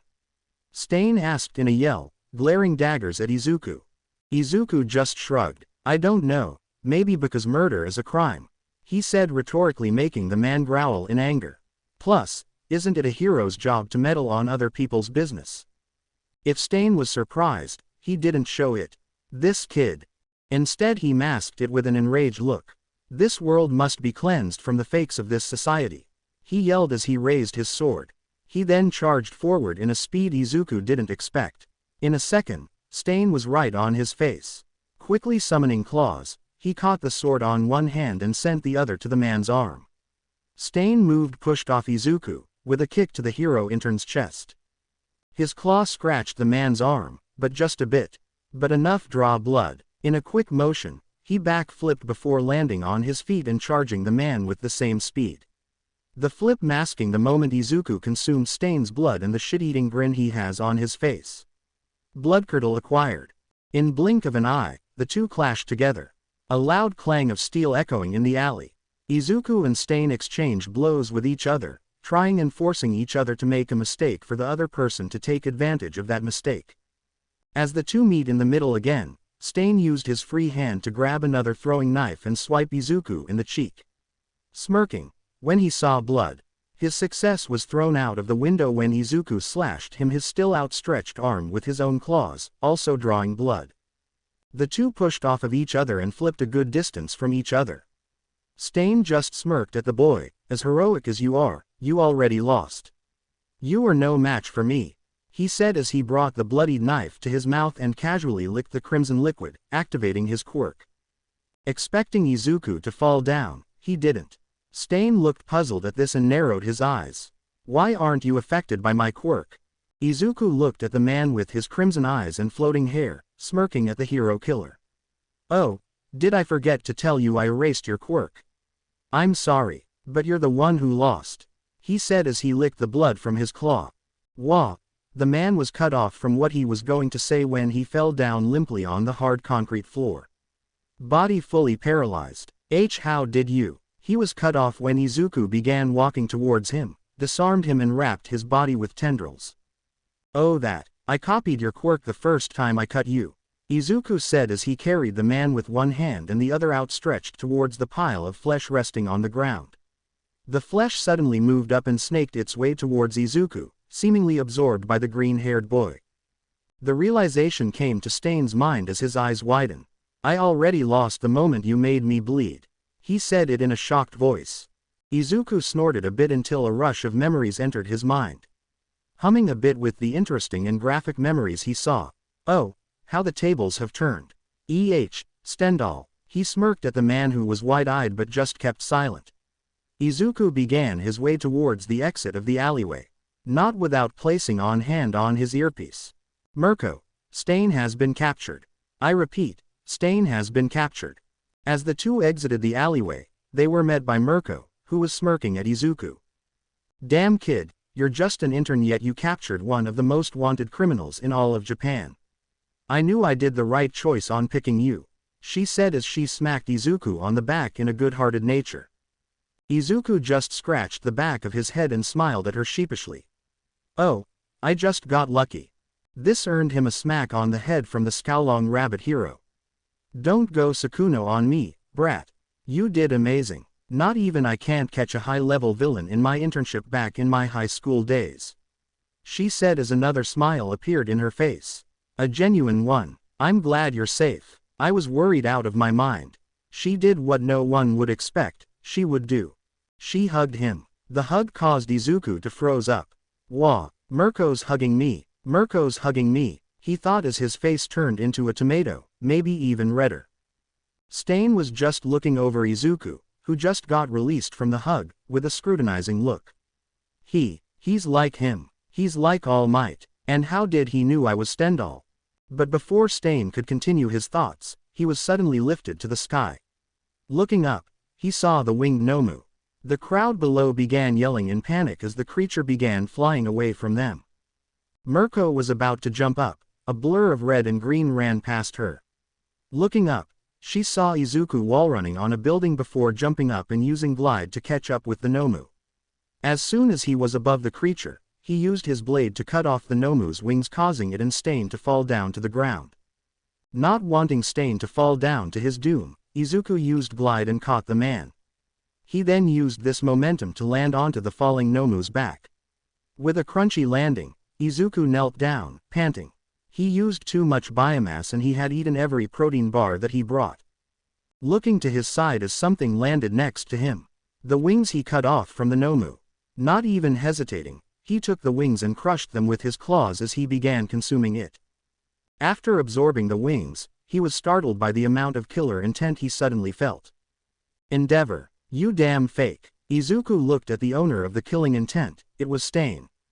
"Every single one of you are fakes. Disgusting, greedy, power-hungry fakes. Come at me, fake. You will not kill me. The only one worthy enough to kill me is All Might and this kid behind me. The true heroes," Stain said dangerously as he took a step forward. The pressure being sent to the people in front was suffocating. Not even Endeavor can keep his calm as a bead of sweat rolled down his flaming face. Stain kept advancing until a hand landed on his shoulder. "That's enough, Stain." He looked behind him only to fall down as a chop landed on his neck. In seconds, he was on the ground unconscious. Izuku looked at the man on his feet and sighed. How did he even escape his tendrils? He was about to crouch down to pick up the hero killer, when another rush of memories entered his mind. As he sorted out the memories, his eyes widened in shock as he slowly looked behind him. "No, it can't be. Tsubasa, so this is it, kid. To be honest, it was fun teaming up with you. I'd look forward to working with you again," Mirko said as she stopped in front of the receptionist and gave her a piece of paper that has her intern's internship mark. As the receptionist typed in her computer, Mirko looked over at her intern and grinned at him. Looking back at her was Izuku Midoriya aka as Black Watch. "Yeah, I guess it was fun, huh?" he said as he smiled back at her, but she noticed that his smile was half genuine. She would guess this as him being sad that they will have to part ways. If it was that simple. But no, Izuku had been like this since their confrontation with Stain, just 2 days ago. After that fight, she noticed her intern becoming quieter and distant. Probably the stress is just coming at him. Who wouldn't be stressed out at that? Imagine not even long after you got accepted in UA, then your class gets attacked in the middle of a class, Then him exposing all the pain he felt in the past 10 years of his life, and now, in his internship, he was pitted face to face with the hero killer himself and actually won. A feat that she and even Endeavor wasn't able to accomplish. He should be a lot more confident with that. But there's something that happened back there that caused her intern to feel down. Unable to stand seeing her intern being downcasted, she did the only thing she could think to lighten his mood. She smacked him on top of his head. Feeling Mirko's fist impacted on his head. It didn't hurt him, but it surprised him. Shock absorption somehow upgraded during his training with the pro. Izuku slightly flinched when he saw her face. She had her arms crossed and was giving him a glare, but he can feel the worry in there. Seeing his flinch made Mirko a bit guilty. Sighing, her expression softened, a sight that Izuku had been seeing Mirko do whenever they were alone talking or training. "What's wrong, Midoriya? You've been off since we took Stain to the police. You can tell me what's been bothering you," she calmly asked, which surprised the receptionist on how calm her boss is. Izuku contemplated on telling her what was bothering him for the past 2 days. He thought about it for a bit before deciding there's nothing wrong about it. "I'm fine, honest. Just a bit overwhelmed about everything that just happened," he said as he scratched the back of his head. Sighing a bit, he looked back at her. "I've barely started in UA, yet I already got involved in capturing Stain, and am even able to take credit for it. I don't think I deserve all these praises." It was true. He expected his internship to be chaotic, knowing who had chosen him and who he chose. But he didn't expect it to be this chaotic. Fighting and beating Stain, taking credit for said achievement, and finding out one of his childhood bullies was turned into a Nomu. It was really overwhelming for him. His mind began remembering the moment where they turned over Stain to the authorities. The chief of police thanked him for his actions, so as Native and Iida. The chief of police allowed Izuku to take the credit for his actions not only in Stain's capture, but also the other villains that were causing havoc throughout Hosu. Endeavor, who was also there, decided to be a jerk however. He told the police that Izuku should be arrested for illegal quirk usage and demanded to give him the credit of Stain's capture. He was smug and all, until Mirko shut him down by telling the police chief that she gave Izuku to use his quirk, even before coming to Hosu. The flame hero accused her of lying to protect her intern, but when Tsukauchi Naomasa, a police detective with a lie detector quirk, told him that Mirko wasn't lying, Endeavor huffed and glared at Izuku before stomping away from the police department. His inner musing was halted when another fist impacted on his head once again. Yelping in surprise, he looked over at the rabbit hero, who was clearly unamused of his words. "Don't even sell yourself short, you brat. You did great back there," she said before grinning at him. "For someone who's just an intern, you did amazing. Not even I was able to stop a top-tier villain like Stain when I was still an intern. Plus, the police chief praised you with your actions, which he rarely does. I think you deserve all of it," she said and smiled at him. Izuku blushed at the praise and scratched the back of his neck. Looking away, he mumbled out an awkward, "Thank you." Mirko, who was looking at him, had to stop herself from blushing at his cute expression. She began thinking for herself. For someone with a quirk strong enough to take down 7 villains, including the hero killer in one night, he sure is cute. After 2 minutes, the receptionist handed Mirko a slip of paper with the boy's internship grade and gave it to Izuku. After that, they headed to the train station to send Izuku off. Arriving at the entrance of the station, they noticed that there were no passengers in the station. Makes sense since it was still 5:30 a.m. in the morning and people usually came between 7 to 9 a.m. Stopping in front of the entrance, they stopped to look around. Izuku took a deep breath before releasing it. He smiled and looked over at Mirko. "Looks like this is where we part ways," she said to him, smiling at him. Izuku returned the smile and bowed at her. "Yeah, thank you for offering me the chance to work alongside you. I learned a lot from my time with you," he said as he raised his head to look over at the pro. Mirko waved him off and offered a hand for a handshake. "So this is goodbye?" she asked him. He looked at the hand and smiled. "Yeah," he said as he took the hand and shook it. "But this won't be the last. Believe we will be meeting in the field in the near future after I get my license." The pro smirked at that. "Then I'll look forward to it," she said before looking straight at his green orbs-called eyes. As soon as her red eyes met his green ones, a feeling of excitement entered her chest and she suddenly felt nervous. Knowing what the feelings meant, she inwardly groaned. Looking back at their interactions, Rumi can't deny being fond of the green-haired boy. Who wouldn't? Izuku treated her like an equal and didn't feel intimidated by her brash and chaotic personality. Her eyes suddenly landed on his lips and she gulped as she began looking back and forth from his eyes and lips. Should I? She thought to herself as her eyes kept on looking back at his lips. Izuku noticed this and tilted his head in confusion. Is something wrong, Mirko? He asked the woman, who kept looking up and down at him. He was about to ask again when the pro-heroine spoke up. Fuck it, she whispered, confusing him. His confusion changed to surprise when she suddenly grabbed his uniform's collar. Wah! He was cut off when she pulled him closer, lips colliding in the process. Izuku's eyes widened in shock and surprise as soon as Mirko's lips began moving. He was about to push her off him, but something inside him stopped him. A feeling of warmth and bliss entered his system. The same warmth spreading throughout his body as her sweet taste began to enter his lips. Unbeknownst to him, he was matching her movements. Throwing all his worry off the window, his eyes slowly closed, hands slowly moved to her waist as hers moved to coil around his neck. Casually dropping his briefcase to the concrete floor. Slowly, it took them 3 seconds for their innocent kiss to shift into a passionate one. A faint taste of strawberry and cinnamon began entering Izuku and Rumi's mouths, respectively, as their tongues wrestled for dominance. Moans began escaping their lips as they exchanged flavors through this kiss. As much as this feeling of bliss is warming them, all good things must come to an end.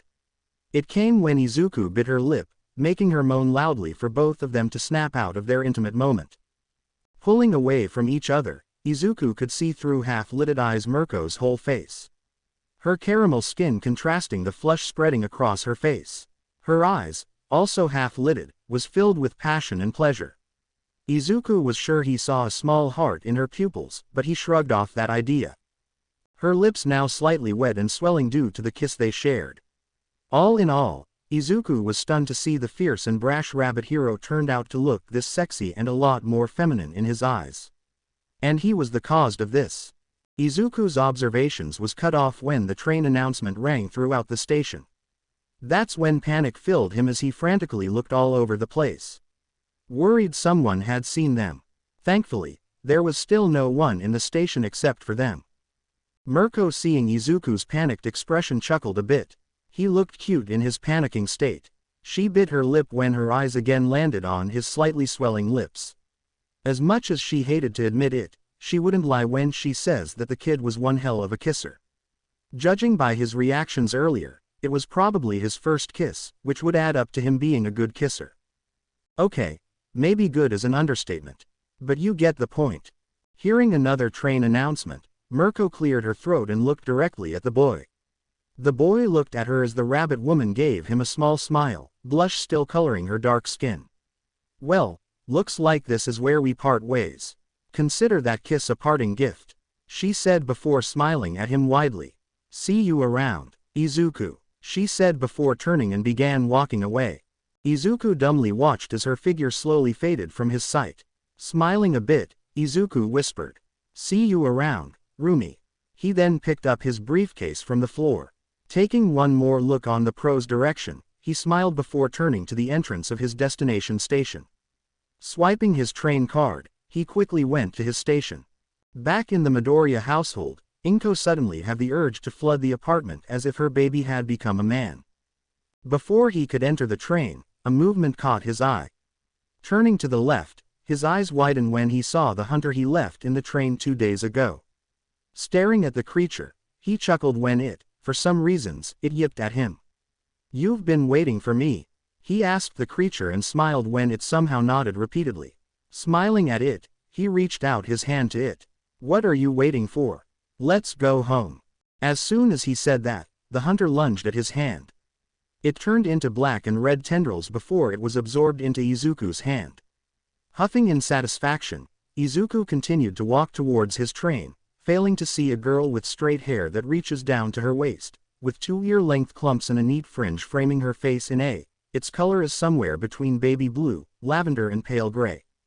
The girl was wearing a white, double-breasted blazer with a high collar and a gold trim that reaches halfway down her thighs, its sleeves elbow-length and cut off by wide pale blue cuffs, a large pink bow at her neck, a dark blue long-sleeved shirt with matching dress pants, coupled with white gloves and boots, as well as a white beret-style hat with a black trim by the bottom marking a royal red and yellow insignia.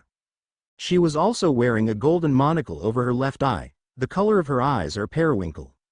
An intrigued expression can be seen in her eyes as she took a sip from her teacup that she was casually holding in her hands. Interesting, she said before turning to the opposite direction of Izuku's train to go to her train. It took Izuku just 2 hours to get back to Mustafu. The train ride was fine, if you don't count the large amount of fangirls that tried to ask for his number or take a picture with. He obliged at the picture taking and completely declined on giving his number to the girls. Good thing his stop was different from the fangirls. If it were, he would be going to use his quirk again, just to escape the stampeding fangirls. Back to reality, Izuku is currently walking his way from the barber shop that opens early in the morning. He smiled as he rubbed the back of his head, which is missing his curly hair. He had always liked the thought of changing his hairstyle, but never had a chance to wander around the city. Back in the past, he would only go to the city to buy some hero merch and watch heroes fight off villains to analyze their respective quirks, which might be the reason he didn't thought of cutting his hair. But now, he has a reason to. Well, kinda. He just want to change styles. A sign of maturity to be precise. Though it would have been logical for him to cut his hair before entering UA, but whatever. His new hairstyle was just a simple undercut hairstyle. Nothing much to say about it. It's just an undercut. Wonder if Rumi would like it. He thought as he bit his lip, remembering the kiss they shared in the train station. Not gonna lie, he really enjoyed the kiss. His first kiss. One question plagued his mind, however. Does this mean she likes him? Well, duh. Why would she kiss him if she doesn't like him? Thinking about the kiss, he then remembered the rest of the girls in his class in May. He also remembered how affectionate they have been ever since he joined UA. Does this mean they also liked him?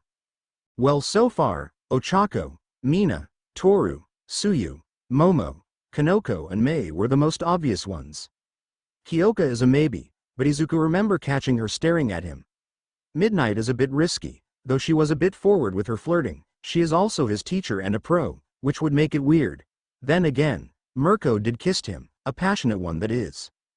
Passing an alleyway, his thoughts were cut off when someone bumped into him, both knocking them down the ground.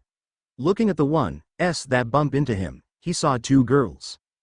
One was a girl that looks like a year older than him, with inwardly tilted slitted eyes, pale, ash blonde hair done in messy buns, with numerous wild strands sticking out and 2 chin-length bangs framing her fair face. She was wearing a plain seifuku with a kansai collar, dark blue skirt and a red scarf. She is also wearing a large cardigan over her uniform. The other girl caused Izuku's eyes to widen. The other is a small girl with bluish, off-white hair, messy and unkempt, which is parted in the middle of her forehead, almost reaching down to her waist. She has very wide, innocent-looking eyes, which are bright red in color. Poking out from the right side of her forehead is a small, brown horn. What the second girl's was wearing caught Izuku's attention. She's wearing a plain, short-sleeved dress, which is a dirty, pale tan color.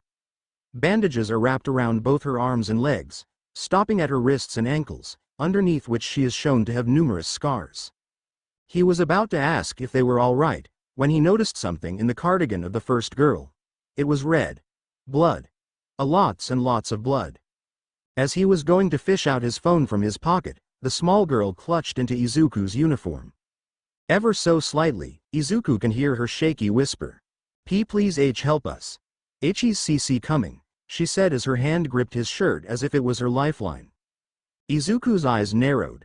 Judging by the injury from the first girl and the bandages on the little girl's body, whoever this guy is, he's trouble. What's your name?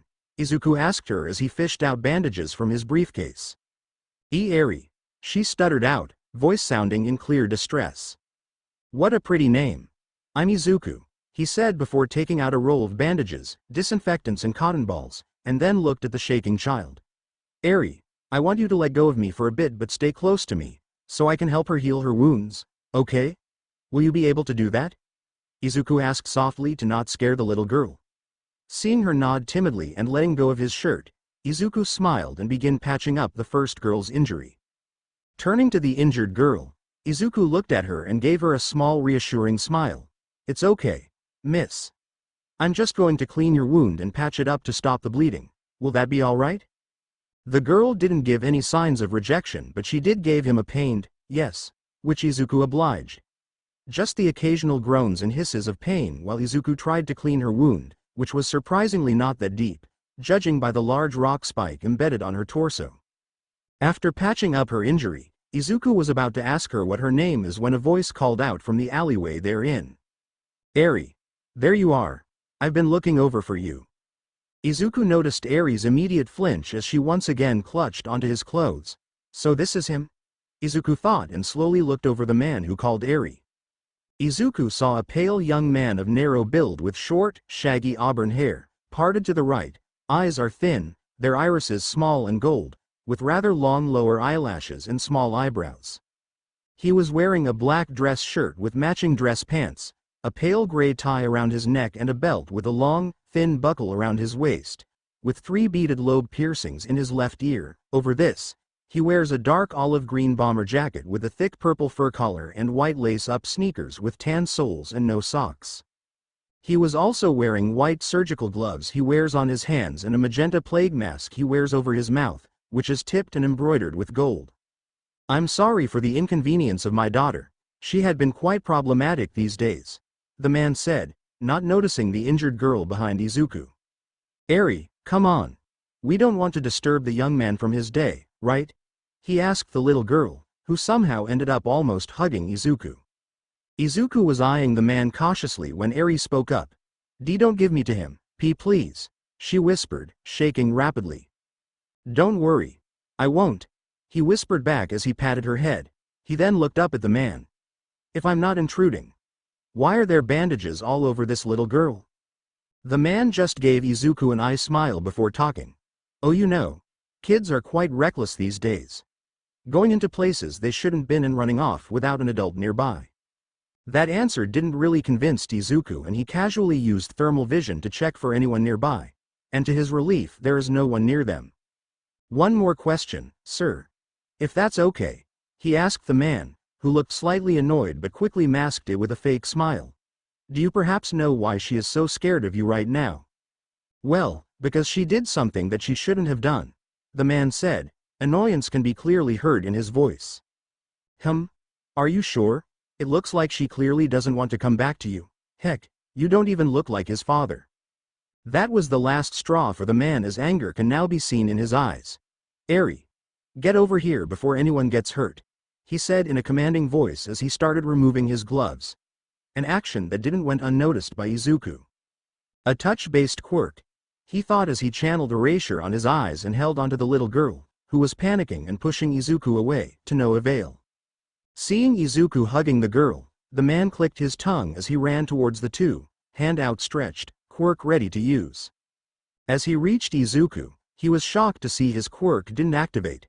His shock then turned to surprise when he felt a stinging sensation on his left eye. Backing away, he removed the thing that is his eyes. Looking at the object, his eyes widened when he saw that it was a pin bullet.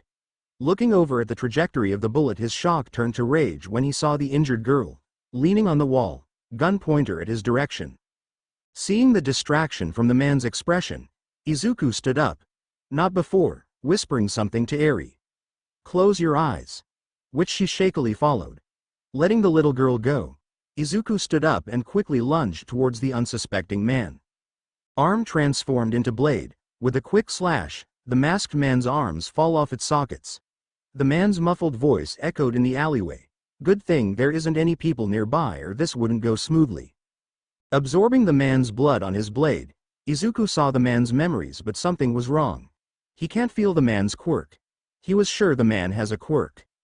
Nonetheless, the man was also known as Kaichisaki, also known as Overhaul, leader of the Yakuza Group 8 Precepts of Death, which Izuku could say was a cool name. His quirk is called Overhaul, which allows him the ability to disassemble anything he touches, as well as reassemble it in any configuration he desires, effectively giving him full control over matter. Just now, he was hit by a special quirk erasing bullets, an original experiment that destroys the quirk of the person that gets hit by it. That would explain how I can't feel his quirk, he thought as he returned to looking into the man's memories. These bullets are created with extreme calculations and are made out of. Izuku cut off the memory summary as he slowly looked over at the Kai, who was still crying pain. Rage and hate building up in the green-haired boy's eyes. Unable to hold himself back, Izuku transformed his arm into his normal arm and walked towards the man until he was face to face with the man. Not wasting any time, Izuku grabbed the man on his neck. He stared at the man's eyes with rage and hate sent to the man. Kai Chisaki, congratulations. You just won a one-way ticket to hell.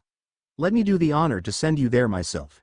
He growled, and with quick succession, he snapped the man's neck, killing him in the process, before consuming him. No blood, limbs or organs left. Just a busted plague mask that Izuku crushed with his feet. Panting, Izuku slowly turned to Eri's direction, who was now sobbing uncontrollably. Izuku made his way towards her. Grabbing the little girl's shoulder, Izuku sighed when she flinched. Izuku teared up when he remembered all the experiments done to her. For someone so small, how could you suffer so much? He thought as he knelt down and hugged the little girl. It's okay now, Eri.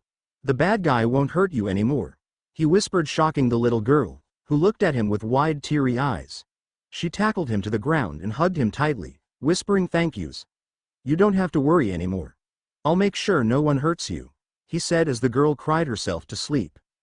He hugged her tighter and lifted the little girl as he stood up, careful not to hurt her, as he was about to walk towards his bag and briefcase, when he heard a thud on the side. Looking over, his eyes widened when he saw the injured girl fell unconscious. He was panicking and berating himself for forgetting about her due to his emotions.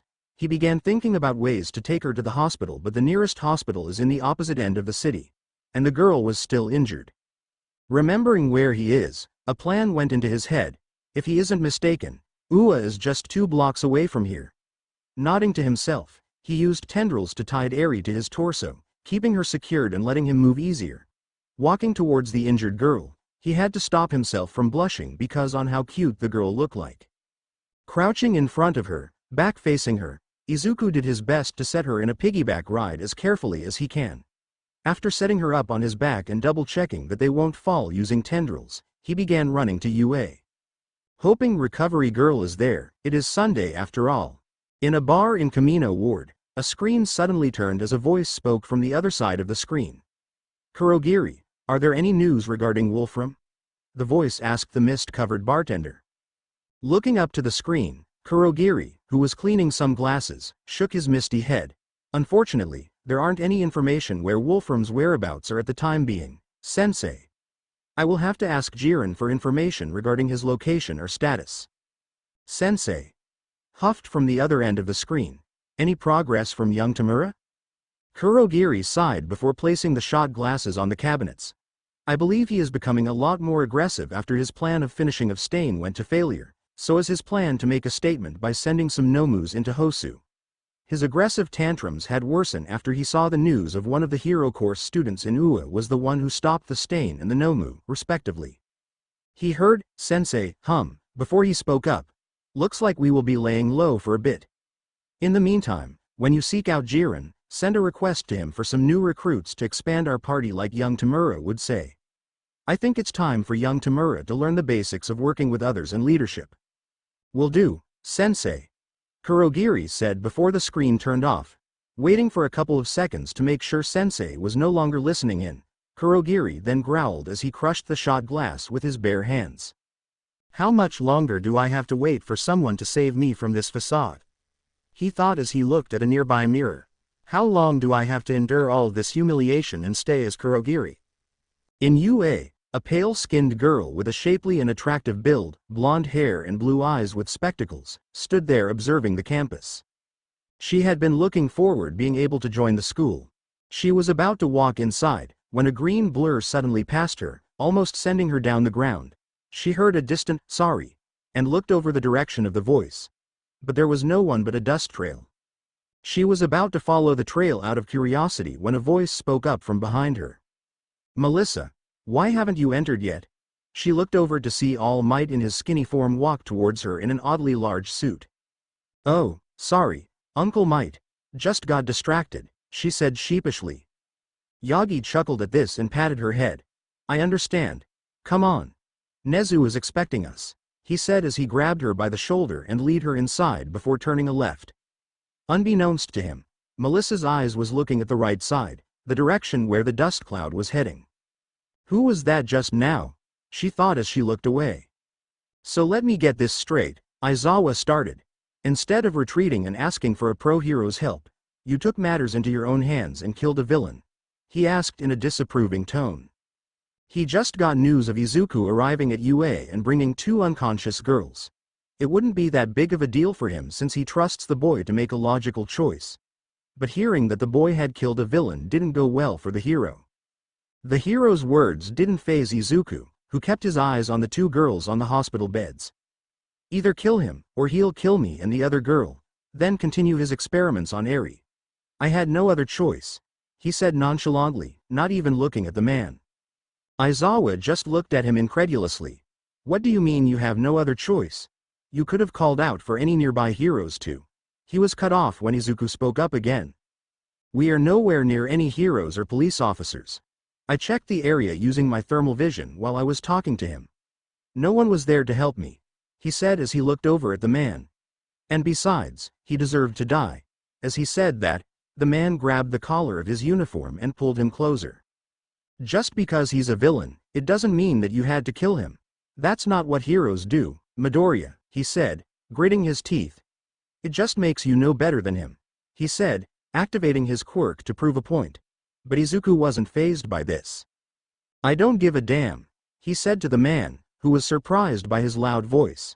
I saw everything that he had done to Eri through his memories, and let me tell you something. He didn't regret all the heinous actions that he'd done to Eri and all of the victims he came across. The boy growled in anger. Aizawa was about to retort when a cry echoed in the room. Don't hurt me, I'll be good, please. The 2 males in the room looked over in the direction of the voice and saw Eri sitting up on the bed, crying and covering her head as the little girl repeated every word. Her horn began glowing uncontrollably as the little girl clutched her head. Please, don't hurt me. Eri, Izuku said as he ran towards the little girl's side, somehow escaping Aizawa's grasp with ease. As he arrived at Eri's side, he erased her quirk using erasure and hugged the girl, who sank into his arms and sobbed uncontrollably. Shish. It's okay, Eri. The bad man won't hurt you anymore, Izuku whispered to the little girl's ear as the boy hugged her tightly while caressing her white locks, a move that made the little girl calm down a bit before she fell asleep in his arms. Careful not to wake her up, Izuku gently placed the sleeping girl on the bed. Aizawa was staring at the little girl when Izuku's voice called out to him. Is that enough as proof, Mr. Aizawa? Or do you want more? Izuku asked in a cold voice. I believe that is more than enough proof, Mr. Midoriya. The voice of the principal spoke up, as the door opened. Nezu entered the room, an uncharacteristic seriousness radiating from the chimera. I am happy that you chose to do what you did rather than letting that villain escape. Izuku was taken aback by the way Nezu is talking. It seems like he can somehow sympathize with Eri's situation. Though filled with confusion and shock, Izuku smiled at the chimera and bowed in thanks. Nezu waved him off and approached the bed. Reaching the bed, Nezu climbed a chair, reached out his hand, pawed to the sleeping little girl and caressed her hair with a sad smile on his face. For someone so young, you have gone through things unimaginable. Poor child.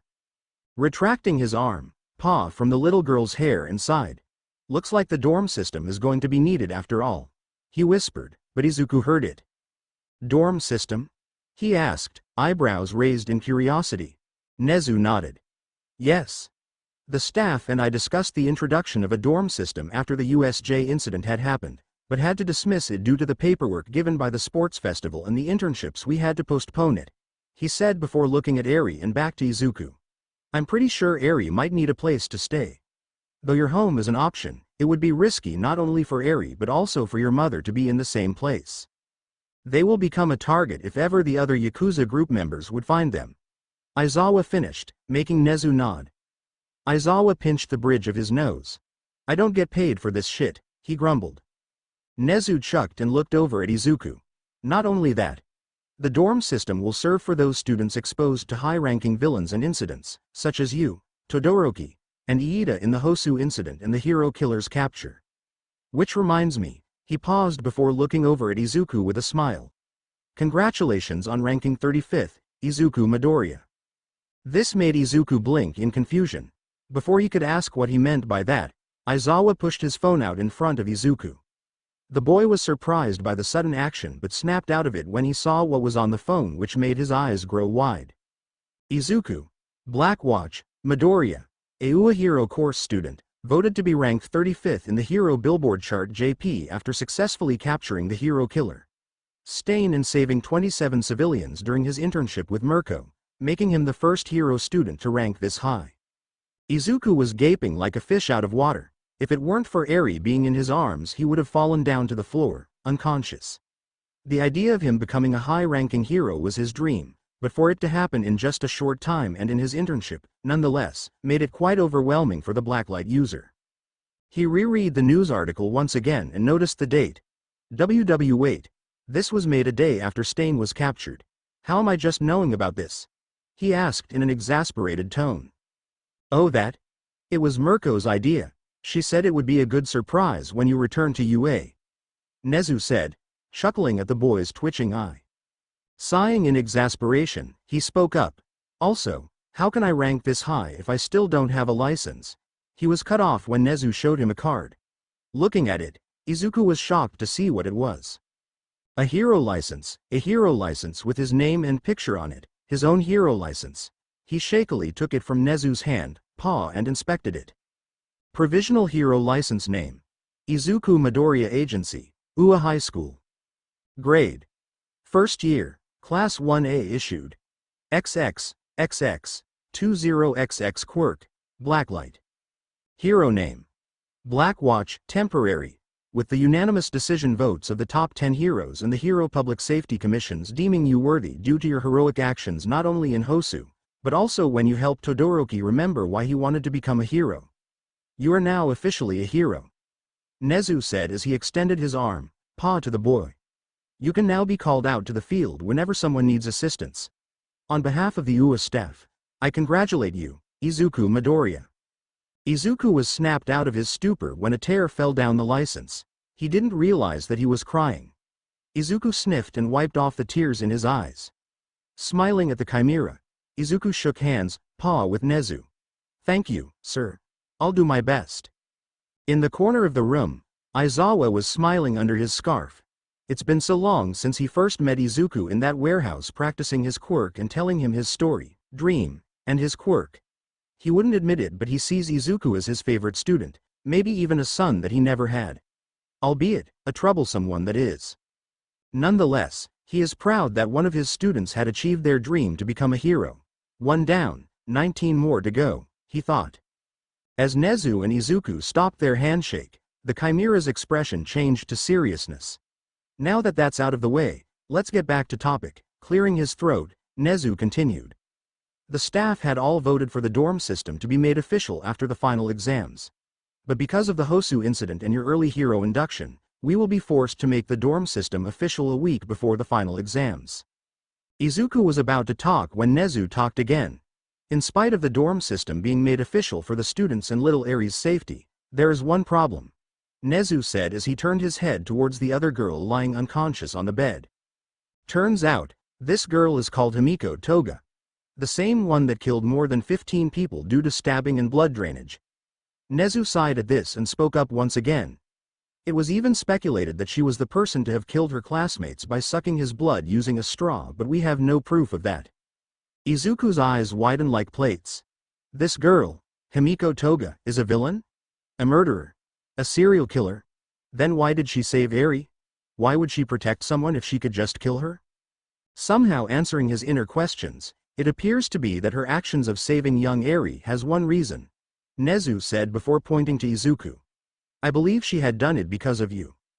Blinking once, twice, thrice, Izuku then pointed at himself. Me? Nezu nodded, making Izuku widen his eyes. But I never met her before. This is the first time that I've seen her. Izuku protested. I know. Nezu chuckled at the boy. But that doesn't mean that you don't have an impact on her actions. What do you mean? Izuku asked. We have been tracking her down for a year now. It was until the day of the sports festival where we found her. He paused to drink tea that somehow appeared in his hand. The information I got said that she was last seen looking over a television in Yokohama during the sports festival. At first she was looking at the television with a twisted, hungry expression on her face, but as soon as you appeared on the screen her whole demeanor flipped. Izuku remained silent, a way for him to tell Nezu to go on. As soon as she saw your face, her expression changed a full 180. Her twisted expression broke into longing and guilt. She also mentioned someone called Saito, as she cried in front of the television. Saito? Who's that? Aizawa asked. Nezu could only shrug. No clue. He began walking to the door. But whoever he is, she sees him in you, young Midoriya. I'm not sure if it's a good thing or a bad thing, but let's just hope that it's the former, he said as he exited the room followed by Aizawa, leaving Izuku to wonder as he looked over at Himiko Toga's sleeping form as a question came to his mind. Who's Saito to you? Himiko Toga. Katsuki Bakugo lay down on his bed as a tired sigh escaped his mouth. Finally, his internship was finished. It was exhausting and somewhat enjoyable to say the least. During his internship with Best Jeanist, Katsuki had gone through anger management sessions and extra heroic rules and regulations with the pro hero. And he's gotta admit, as boring as all those sessions were, he could feel himself change a bit. Maybe because he genuinely wants to change? It felt strange when the hero gave him advice on doing some meditation and breathing techniques to calm himself in tough situations. In patrols, in spite of the annoyance he got when Best Jeanist just gave autographs and waved at his fans, he would admit having someone who genuinely likes you is heartwarming to the blonde boy, as he remembered a girl he met during one of their patrols. The girl was from Shiketsu High and has a weird habit of using slang words, but quite frankly, he kinda thinks it's cute. She was interning under Crust. Though their conversation was awkward at first, since it's the first time Katsuki talked to a girl that actually admires him due to the girl, who introduced herself as Kami Utsushimi, saying that she saw him from the sports festival and was rooting for him to win the whole thing. She even said that he was totes dope in his match against Izuku. Statement that made Katsuki blush for the first time in his life. At the end of the day, Katsuki and Kami exchanged digits. The fact that Katsuki genuinely smiled at that moment made Best Jeanist note his improvement. Taking out his phone to check for any messages from Kami, he noticed a notification from a news article. He was about to swipe it away, when he accidentally clicked it. The article consists of Izuku's early induction to the hero business due to his actions in Hosu, him capturing Stain and saving a lot of civilians with ease and proficiency. Katsuki blinked at this and scrolled further in the article. As he continued to read the article and saw how the HPSC and the top 10 voted for Izuku's induction, he expected himself to be angry, jealous, and maybe hunt down Izuku, but he didn't. For the first time in his lifetime, Katsuki felt happy for Izuku's success. He was a bit jealous. Who is he kidding? He's really jealous that Izuku got inducted as a hero before he could. Looks like I'll just have to work harder than before to catch up with you then. Congratulations, Izuku, he whispered to the screen showing Izuku's picture slicing off Anomu's wings. He sighed as he placed his phone on his nightstand. Looking up at the ceiling, he remembered all of the harsh things he had done to his former friend and had to admit, all of them were unforgivable, especially when he told him to take a swan dive off a rooftop. Seriously, what was he thinking back then? Even he knows suicide baiting is a crime and he would have been sent to prison for saying that to Izuku. He was so full of himself and he hated it. Grumbling, he looked at the picture frame on his nightstand. The picture was shot a year before they ever got their quirks. It was taken before he had begun bullying and hurting Izuku. Now that he thinks about it, did he ever apologize to him? Has he even looked Izuku in the eyes to talk to him? Has the two of them ever talked to each to clear out some of their past quarrels? The answer: no, they haven't. They never tried to clear out the misunderstandings and faults they had in their relationship. Feeling like a complete idiot, Katsuki vowed to apologize to Izuku as soon as he came back to Ua. For now, he needs to sleep. A sigh escaped Kurogiri's mouth, as he swept the dust that was used to be a tablet. Tamura Shigaraki wasn't quite happy when he showed him the article regarding Izuku Midoriya's early hero induction to the point that he disintegrated the device to smithereens, before childishly stomping away to his room. Kurogiri was genuinely impressed but not surprised by the early hero induction of the boy. Izuku Midoriya, the same person to single-handedly stop the Nomu from their USJ attack. As he remembered the boy's face, a sudden feeling of hope crawled through his chest. Izuku Midoriya, maybe, just maybe, you're the one to save me from my misery. Achoo. Izuku sneezed as he was making his way to Ua, surprising all the people passing by. Sniffing, he was confused. He was literally immune to any diseases, so he couldn't catch a cold. Someone must have been thinking about me, he thought as he shrugged it off. He was on his way to Ua to make sure that Eri was okay and healthy. He would have stayed by her side yesterday if it weren't for Recovery Girl's shock absorption penetrating cane and her telling him to go home. Seriously, how can he be immune to punches, kicks, fire, ice, and explosions but be vulnerable to her god-forsaken cane? As he passed a corner, Izuku bumped into something, or someone. Ouchie! A small cheery voice said, making Izuku look down. As he looked down, he saw the familiar brown bob-cut hair. Choco? No wait, she texted me that she won't be heading to Ua today. So this is... Blinking. Izuku took a while before he recognized Kanoko Komori. Komori? Said girl. Looked up and widened her eyes. Midoriya. She stared at the 1A class representative and had to suppress a squeal when she noticed Izuku's new haircut. Holy shiitake. He's so handsome. Her thoughts as a blush spread on her cheeks. Not noticing the blush on the girl's cheeks, Izuku smiled sheepishly. Sorry about that, Komori. I wasn't looking. Here, let me help you up. He extended his arm to the girl, which she took timidly. Yeah. Thanks, she said as she was pulled up from the ground, careful to not show the blush covering her cheeks. It had been a few months since she got this close to Izuku, and it makes her heart flutter that he is still the same caring boy that helped her gain a bit of confidence after the USJ attack. Smiling at the girl, Izuku tilted his head. So, are you heading to Ua too? He asked the mushroom girl. Komori nodded timidly, as she walked side by side Izuku. Why yeah. I need to give the internship report to Principal Nezu, she said, making Izuku nod at her words. By the way, who did you intern for, Midoriya?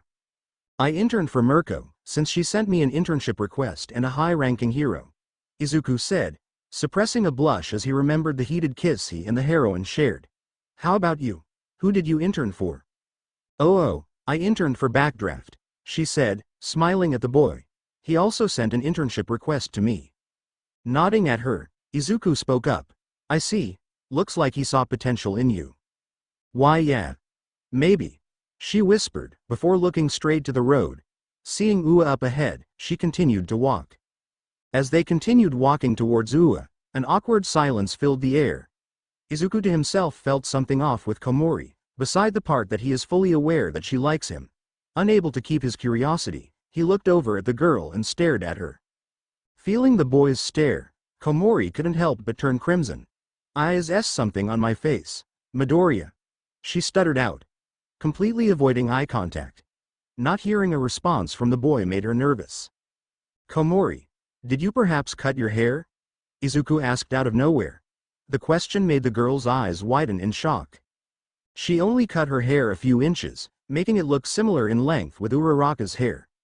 In spite of the fact that her hair looked identical to her longer hair, not even her parents can see the difference, Izuku somehow saw that she cut her hair.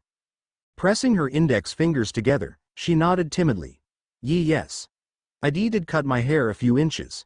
How can you tell? She asked, genuinely curious to know how he knew. Oh that? I kinda remember in USJ your hair was touching your shoulders back then, unlike today. Izuku pointed at her brown hair. Komori could only blink. How could he remember that small detail? Does he? She shrugged off the delusional thought off her mind. She was about to talk again when they reached the entrance gate of Ua. Well, looks like this is where we split up. See you around, Komori, Izuku said. Looking at the girl, he noticed that she looked saddened. She looks like she still wants to talk to him. Wanting to cheer her up, he took out his phone. Before we go, wanna exchange numbers? You know, so we can text each other? Seeing her expression lit up as she swiftly took out her phone, Izuku couldn't help but chuckle. After exchanging numbers, Izuku smiled at her. "I'll be on my way to Recovery Girl now. Chat with you later." Also, taking a step forward, Izuku touched her chin and lifted her face. "Keep your chin up and be confident. You're prettier that way," he said as he removed the strand of hair blocking his left eye and placed them behind her reddening ear. "I'll see you around, Kanoko." He smiled as he turned to walk towards the direction of the infirmary, failing to see the steam exploding out of Komori's ears as her face turned full tomato. Izuku can be seen sitting on his seat as his classmates conversed with each other. They had congratulated him for his early hero induction as soon as he entered the classroom. Some of his classmates saw his new look and most of them liked it, while the girls blushed at his makeover. Tenya and Shoto gave him approving nods as they made eye contact with him, the former bowing repeatedly at him as a show of gratitude for saving him, which Izuku just waved off. He had just come from the nurse's office to check on Eri and Toga, who were both still asleep at that time, before heading to Nezu's office to report the result of his patrols the night before. Since he is now a hero, he can now do patrols during his free time as long as it doesn't hinder his studies. Despite being a hero, he is still a student after all. It had been a week since he brought them there and had talked to both girls. Eri was skeptical to talk to Izuku at first due to her not having much control over her quirk and the fact that she could still remember the pain of the cruel experiments done to her by Overhaul. Despite that, Izuku did his best to get the girl to open up, which was fruitful to see her smile for the first time as he had gifted her candy apples that his mom made for some reason. Izuku promised himself to help protect Eri and her smile at all costs, even if it meant he had to kill another villain to do just that. Himiko Toga was a different story, however. Flashback. Izuku had just exited Eri's room after getting her to sleep. He smiled as he remembered the smile in her innocent face as she looked straight at him while he sang her a lullaby. It had been a week since he had saved her from Overhaul and she had changed drastically. Shyness and nervousness can still be seen in the little girl's eyes, but not as much as she used to have, while the fear and skepticism was completely changed into curiosity and genuine happiness brought by her savior. She may still have some trust issues towards the other UA staff, but it doesn't matter. Izuku is just happy that she is in good hands now. He was about to pass a corner when he suddenly heard a faint whimper. Izuku was about to run back to Eri's room when he heard it coming from the room across from Eri's room. It was coming from Toga's room. The same girl who had killed so many people. The same girl who did so many crimes. The same girl who Eri said helped her escape from Overhaul. Despite all of her villainous actions, Izuku couldn't help but be grateful for her helping Eri escape. And just like Eri had said, she had helped Eri run away from Overhaul's grasp, even taking a spike into her torso. Hearing the whimpers became a bit louder, Izuku approached the room, despite it clearly being a villain's room. He couldn't help it. He just can't let a person in need suffer even more, especially now that he is a hero. Taking the doorknob, he opened the door of the room and cautiously entered it to see Toga sitting on her bed, sobbing into her knees. Approaching the crying girl, he called out, "Hey, Toga, are you okay?" he asked as he mentally kicked himself for asking a stupid question. She is crying her eyes out, of course she's not okay. Toga visibly flinched and froze as her sobs stopped. She slowly raised her head to show Izuku her tear-filled yellow-slitted eyes. He could see so many emotions in her eyes, but what stuck out to Izuku was longing. He could feel some kind of a connection between the two of them as they stared into one another's eyes. "Saito?" she asked as she stared at Izuku. Before Izuku could respond to her, he yelped in surprise as he was enveloped in a hug. It confused him for a sec until he suddenly felt his clothes begin to feel damp. Slowly, he looked down and saw that she was crying once again while clinging tightly at the boy like a lifeline. She was saying inaudible words, but Izuku could hear some keywords coming from the girl. "I'm sorry, Saito. Drank your blood. Killed you. Couldn't control it. I'm sorry." She was repeating all of that as she held onto him even tighter. The green-haired boy didn't do anything to push her off of him, however. He did the complete opposite. He hugged the blonde girl closer before whispering comforting words to her ear. Despite her being a villain, Izuku couldn't help but comfort a crying girl. Momo was a clear example of it. It took not a minute for the girl to stop crying and snapped out of her sobbing when she finally saw Izuku's face. Instinctively, she jumped away from Izuku, even using a scalpel as a weapon to defend herself. The sadness in her crying face now morphed into a scowl as she swung the scalpel in a stabbing position towards Izuku's shoulder. Seeing her reaction, Izuku could only give her a look of sympathy and sadness. She and Eri had experienced a lot of pain and trauma in their life. Letting the scalpel land on his shoulder, Izuku felt the pain caused by the blade stabbing into him, but he didn't show face as he looked directly at the girl's eyes. The girl was shocked to see Izuku just take the hit and didn't even show any reaction to the pain. That made her let go of the blade she was holding, as she backed away from Izuku, shaking as her eyes were widening at the blood dripping from his shoulder. Izuku could see her salivating as her cat-like eyes appeared to be dilated. Recognizing the same look from Stain after he sliced Izuku's skin, our protagonist realized what's happening. A blood-related quirk, he thought as he looked at her and at the blood of his wound, where the scalpel is still stuck, and back at her. And by the looks of her reaction, she had been deprived of her needs. Do you want my blood? Izuku asked slowly, causing the girl's eyes to widen as she quickly removed her eyes from his shoulder and looked at his. See, can I? Toga asked, stuttering in the process. Her eyes widened even more when the boy in front of her nodded. She hadn't expected this to happen. To be offered some blood to her was alien to her. It was the first time someone was kind enough and volunteered to give her some blood to drink. She stared at the boy to see if he was deceiving her to lower her guard, but all she could see in his green eyes was genuine concern and kindness. She was sure tears were building up in her eyes, whispering an, "Okay." Izuku heard the whisper and nodded at her. Sitting down on the bed in front of her, he removed the scalpel on his shoulder before he began unzipping his hoodie jacket, revealing his tank top and the wound that was beginning to heal slowly due to super regeneration. Looking up to the girl, he could still see the skeptical look in her eyes. Meeting gazes with the girl, Izuku smiled at her. "Drink as much as you like," he said as he pulled down his hoodie, exposing the wound even more. Himiko could only look at Izuku and the wound that was starting to heal. Her mind was swirling and the thirst for blood made it hard for her to comprehend what she was doing, as she unconsciously stepped closer to the boy and sat on his lap. She could hear him talking, but her focus was on the blood. Breathing heavily as her nostrils exhaled the scent of the boy's blood. It was quite arousing for her, but she ignored that feeling as she looked at Izuku's eyes and had to blush as her golden yellow met with his dark forest green. It made her heartbeat quicken for a second. It didn't take long for her to grab him by the shoulder and lower her head. As soon as the sweet coppery taste of blood met her lips and tongue, she couldn't stop herself anymore. She began drinking the sweet blood of the boy she was on top of, and it for some reasons felt good. Izuku was surprised, if not shocked, blushing while he witnessed the blonde girl sitting on his lap while sucking his blood. He had expected her to sit next to or behind him, but to have her sit on his lap while drinking his blood is quite interesting. It didn't hurt while she was sucking the blood. Maybe it's a part of her quirk? His eyes then went to the girl. Izuku could see her eyes closed and a blush began to appear on her pale yet cute face. That's when Izuku noticed his left hand began to raise. It didn't take him long to know what he was going to do as he placed her hand on her head. He felt her flinch a bit as she paused in drinking. Feeling a bit guilty, Izuku began patting her head in a soft and calming way. Himiko blinked at this action but continued drinking Izuku's blood, unconsciously purring, much to her embarrassment and Izuku's amusement. They continued that way until the blonde girl licked the last of the blood on the now healed wound.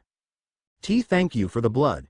She yawned as she leaned over Izuku's shoulder, while the boy's hand never left the girl's head, as it patted her blonde strands, causing the girl to feel a lot more exhausted.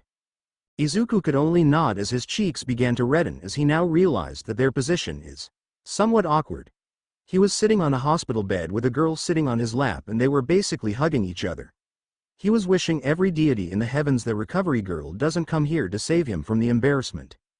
He was about to say a word when the girl let out a soft snore, indicating that she was asleep. Izuku could only sigh as he unconsciously used Pop-Off to stick her body on him as he slowly stood up from the bed. He carried her to her own hospital bed, before deactivating Pop-Off. Slowly, he lowered her to the bed and tucked her in. He observed her sleeping form and had to admit that she looked cute. Judging by her face, she was at his age, if not a year older than him. Unconsciously, his hand went to her head, more specifically on her blonde locks as he stared at her intently. Her reactions earlier kept creeping their way in his mind and he couldn't help but be curious about her past. He had so many questions in his head. What had caused her to become a villain? Why did she save Eri? Does she really have a blood-related quirk? If so, then why was she so deprived of blood? And most importantly, who is Saito? Curiosity and genuine worry getting the best of him, Izuku slowly plucked a strand of hair and consumed it by letting Blacklight absorb it. What? You think he was going to eat it? Who in their right mind would eat hair? In the multiverse, every Izuku sneezed. It took a few minutes before a wave of memories entered his mind. Flashback ends. Izuku could only sigh as he remembered seeing how Toga's parents treated her like a monster after she sucked blood from a bird. He saw how some of her peers would bully and avoid her after knowing about her quirk. Only Saito, a schoolmate of hers, was the only one to defend her from her bullies and even fight another student for bad-mouthing Toga. It was saddening for Izuku to remember the memory of Toga unable to control herself from stabbing said schoolmate when he was wounded after a fight and drinking his blood.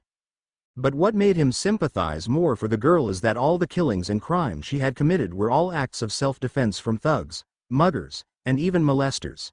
His fist clenched at the last one. After seeing her memories, Izuku informed Nezu about this and promised to make a proper and fair judgment for Toga. Izuku could only nod at the Chimera's words. Laughter echoed in the classroom of Class 1A, making Izuku snap out of his thoughts. Izuku looked up and was met with the view of Katsuki's hair being combed down. Izuku could only blink as Katsuki yelled at Kirishima and Shiro, who was laughing their asses off. Katsuki's hair popped back to its old style. Izuku was confused why Katsuki's was like that until he remembered that the blonde boy had interned for Best Jeanist, so it made sense. Katsuki glanced at Izuku's direction. Izuku met the blonde boy's gaze. There was this awkward tension between them. Izuku could feel a sense that his former friend had changed a bit. The same sense of pride and confidence was still there, but what caught Izuku's attention was the feeling of respect coming from the blonde boy. Their stare-down took seconds and the class were holding their breaths. Before they could prevent a fight from occurring, Katsuki nodded at Izuku. "Congratulations," he said as he looked away. They all blinked at the blonde's words. No insults, no yelling, no cursing. Just words of congratulations to a fellow student. Izuku was the most shocked at this. He had expected anything but this. Looks like the change in the blonde is a lot more than what he expected. Izuku could only scratch the back of his head. "Thanks, I guess." Katsuki only huffed and took a seat. "Yup, this is interesting," he thought as he stood up to do a bit of stretching. That's when he noticed the intense aura surrounding Ochako as she did some stances. The girls had been talking to themselves about going through their respective internships and were talking about how they all learned so much. Well, the five of them as Ochako kept on doing the stances, causing most of the class to sweat drop.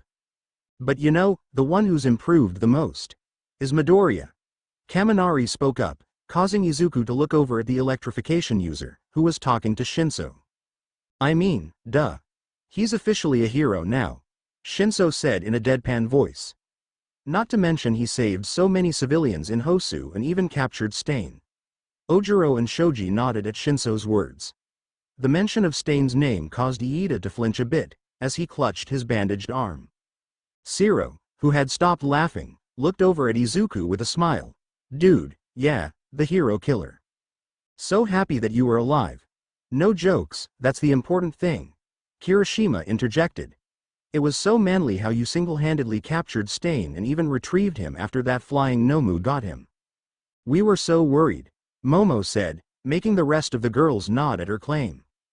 Izuku chuckled at his classmates as he walked towards the front. "I'm happy that you guys were worried about me. And I'm thankful for that." His face then looked at his class with a smile. "I know that me being inducted early in the hero ranks seems to be a bit unfair for all of you. Trust me, I'm also still in shock. Don't let my early induction be something to be a cause of envy and insecurity. Instead, let this be a stepping stone for all of you. Let this be a sign that all of you are going down the same road as me." Izuku clenched his fist and raised it in front of him. "Because I know that all of you will also be heroes and I will be waiting for you all. Give it your all. I believe in you." Izuku gave his class a smile of assurance, making the tense atmosphere from the talk about Stain immediately dispersed. His words pierced the hearts of his classmates, even Katsuki. Those words caused a flame to be ignited within his classmates as their faces morphed determined smiles. That was so manly. Kirishima cried manly tears, clearly moved by the words of encouragement of their class representative. Iida, Todoroki, Ojiro, Tokiyami and Shinso were clapping their hands. The girls could only blush at the confidence and trust their classmate had for them. That made my heart skip a beat. Kiro, Tsuyu said bluntly as the other girls nodded at her statement. How can Midori be both cool and cute at the same time? That's illegal, Mina whispered, making the girls chuckle. That's Izuku for you, Toru and Ochako said simultaneously. Momo and Kyoka could only nod, as the latter was trying to hide her blush by looking away from Izuku, failing miserably. After a few minutes of the class conversing, Izuku had told them to go to their respective seats. As soon as Izuku sat down, he tried to use an ability that he had awakened and practiced after rescuing Eri. An upgraded version of thermal vision, but appears in a wider area of effect. Sonar senses, an ability first used by James Heller, also known as hunting. But instead of finding infected people, Izuku can find and differentiate a person with a quirk and a person without one. Basically the same as Heller's, but different. As he activated it, Izuku could see all of his classmates, even with his eyes closed. Ignoring the fact that all of his female classmates were somehow looking in his direction, Izuku could see Aizawa walking towards the classroom with three people behind him. Izuku could only smile as he recognized two of the three people his homeroom teacher is. Looks like Eri and Toga somehow got permission to visit him in class. But his smile turned to confusion as he noticed something about the third person. They are quirkless, well kinda as the person's silhouette is a bit lighter than the other three, but not light enough to be quirkless. His confusion turned to realization.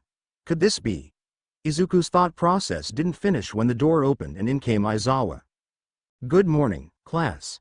Before we begin, I'm pretty sure you all have noticed the addition of 2 desks here. Aizawa said in his usual tired tone. Most of the class looked at the empty seats at the back of the classroom. Well, there is a reason for that. He paused to get the students' attention.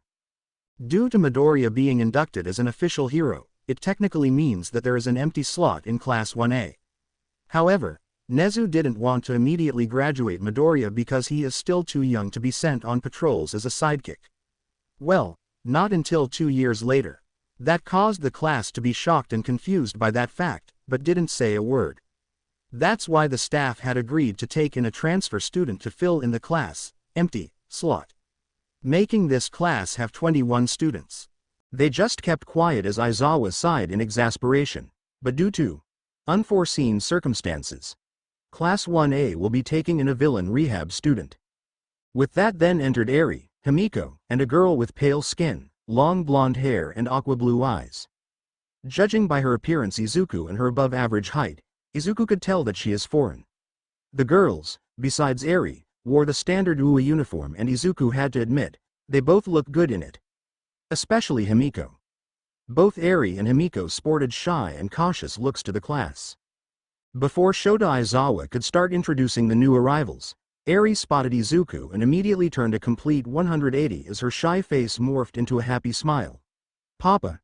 She yelled as she ran towards Izuku, who had to keep himself from dying on the spot due to both her cuteness and the name she just called her, and gave the young hero a hug. Hey, Snowflake, how was your nap? Izuku said, hugging the little girl, who giggled at the embrace. The class watched in interest as Izuku embraced the little girl. It took them a few seconds to process what Eri had just called Izuku. Wait, Papa, they yelled in shock, causing both Izuku and Eri to look at them. However, Eri froze when her eyes landed on Tokiyami. She began shivering in fear as her past tormentor's face appeared behind the avian boy. Izuku noticed this and hugged her closer. It's okay, Eri, he's not Overhaul, he's a friend, he won't hurt you. He whispered at the girl, making her stop shivering but kept a tight grip on Izuku's uniform. He placed his left hand on her hair and patted her head. He then looked over at the class with a sheepish smile. Long story, Izuku said, earning him raised eyebrows from his classmates. Before the class could ask for Izuku to elaborate, Aizawa cleared his throat to get the class's attention.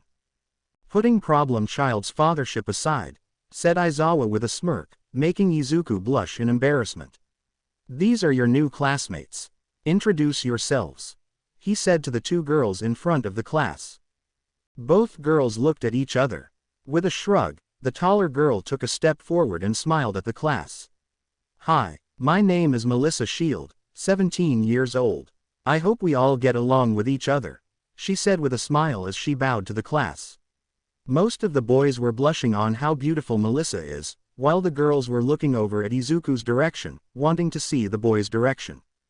Said boy wore a poker face, but deep inside he was shivering at the sudden pressure that he felt directed towards him. He blinked when the girl in front suddenly looked over at his direction, as she gave him a scrutinizing look. It was exactly 5 seconds until her face lit up with recognition. "You're Izuku Midoriya, right?" she asked him. Izuku blinked at her before nodding in affirmation. Her face brightened up as she smiled widely at him. "Uncle Might told me so much about you." Izuku's face morphed into confusion. "Uncle Might?" He pauses to think first. "You mean All Might?" Melissa nodded. "Yes, All Might. He talks so many good things about this class, especially you." "Izuku Midoriya," she said while pointing at Izuku. "I also saw your early induction to the hero ranking in the news. Congratulations." A blush spread across Izuku's face as he scratched his cheek. "Thanks, I guess." The class watched the interaction with knowing looks. The girls including Himiko pouted in jealousy. Himiko then cleared her throat to start talking, nervousness and anxiety still showing on her face. I'm Himiko Toga, 16 years old," she said before looking away from the class. I'm the rehab student," she whispered. It was said in a low volume but the class still heard it.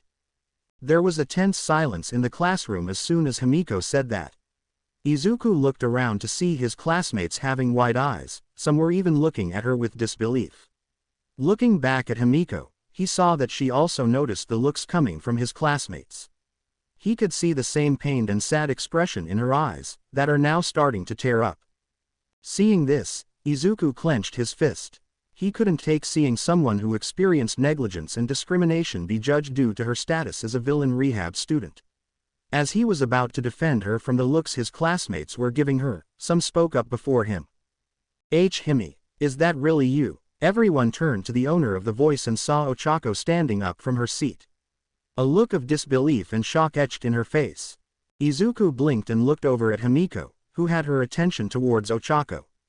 Her eyes held a look of shock, confusion, and recognition. "Oh Ocha, is that you?" she asked in a shaky voice.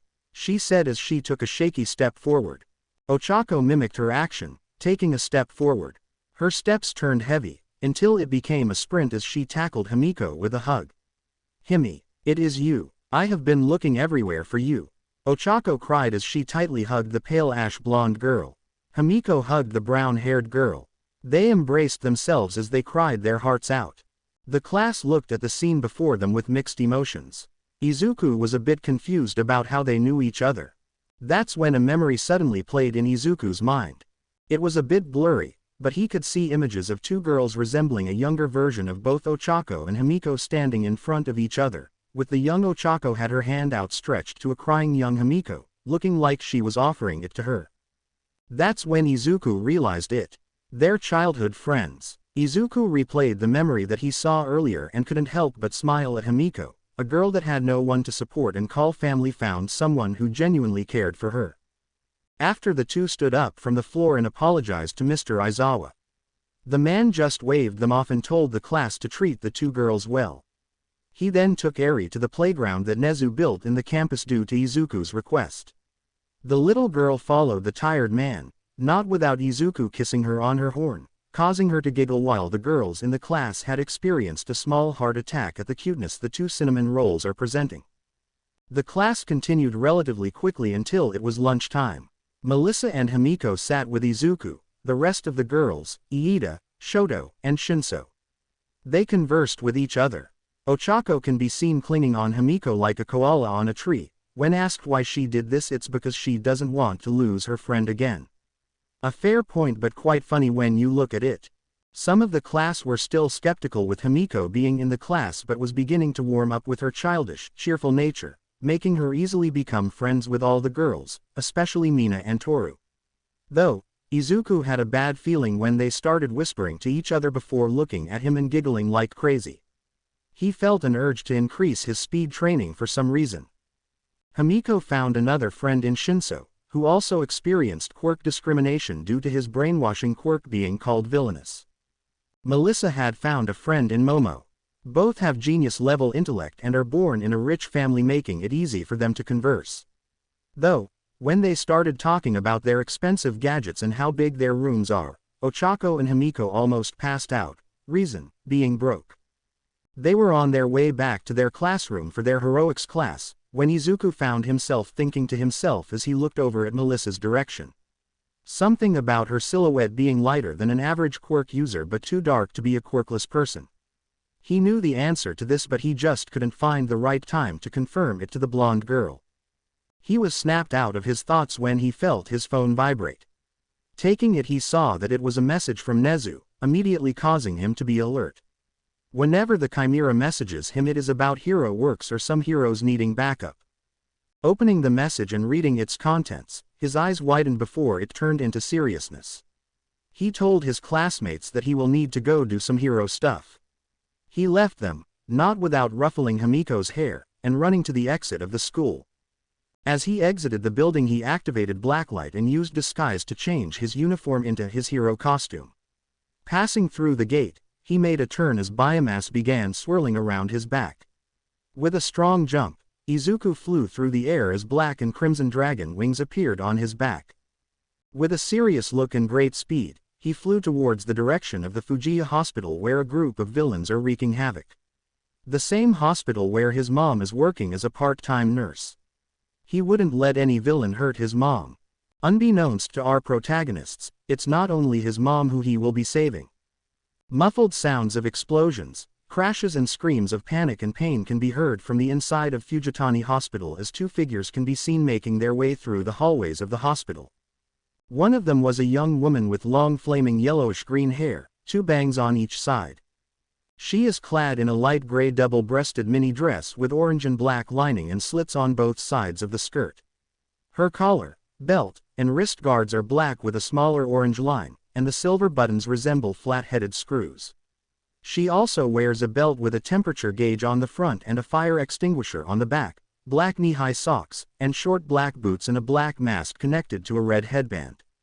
The other one is a young woman with long periwinkle hair wearing a royal blue skin-tight bodysuit with a high black collar, pale mint green markings covering her torso from over her shoulders to between her legs, framed with turquoise, a matching stripe of the same two colors around both of her upper arms.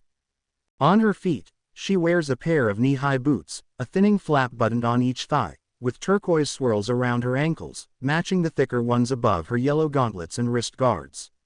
She has a black strap around the top of each thigh, two small satchels attached, and two spiraling horns of hair protruding from behind her ears.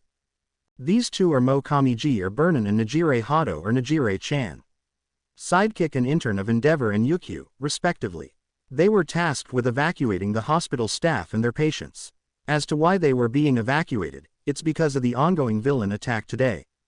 So far, they have evacuated 90% of the hospital occupants and are now headed to the top floors, where the psych ward of the hospital is located. As to why the psych ward is located on the top floors and not in a different healing facility is unknown to the duo. They just continued their way to the location, occasionally blasting away villains that had somehow got past the heroes in the entrance. They had reached the final door of the long hallway, after checking for other patients in the other doors and having some of their boss's other sidekicks do the evacuation. As Burnin opened the door, they saw three people huddled together.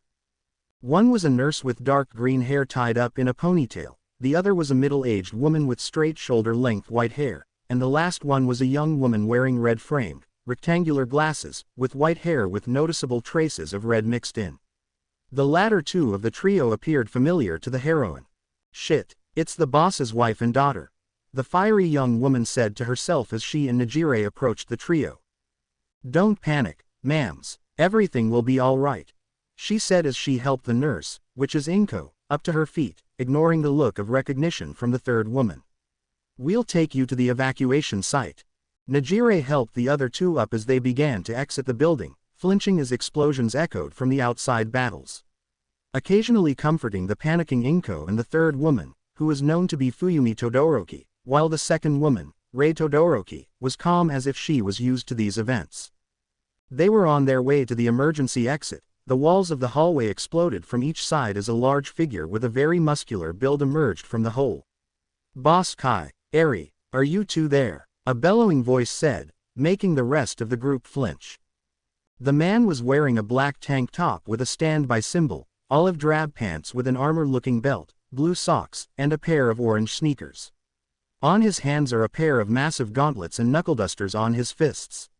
But the most noticeable feature was the black plague mask covering his face. Said mask has red lines, white eyes and gold detail around the neck. The man looked over at the group for a few seconds before tilting his head. The heroine stepped in front of the other three as they readied themselves for an inevitable fight. You guys aren't Eri," the man said as he stared at the people in front of him, but noticed the flinch that came from Inko, as she recognized the name that Izuku had saved a few weeks ago. "But it appeared that one of you knows where she is." The man narrowed his eyes behind his mask. The man began cracking his knuckles as he started stomping his way to the group, who took steps backward. Burnin and Nejire began sweating bullets as they stepped closer to the other three. The villain was a few meters away from the group, when a blur of black, green and red suddenly hit the villain on the back and out of the wall. That suddenness shocked everyone in the room as their gaze went to the person who effortlessly sent the villain flying. Inko's expression brightened up as she recognized the person standing in front of them. "Izuku," she called out, making said boy look at her direction and smiled. "Hey, Mom, are you guys okay? Are any of you hurt?" he asked, looking over at his mom and her companion.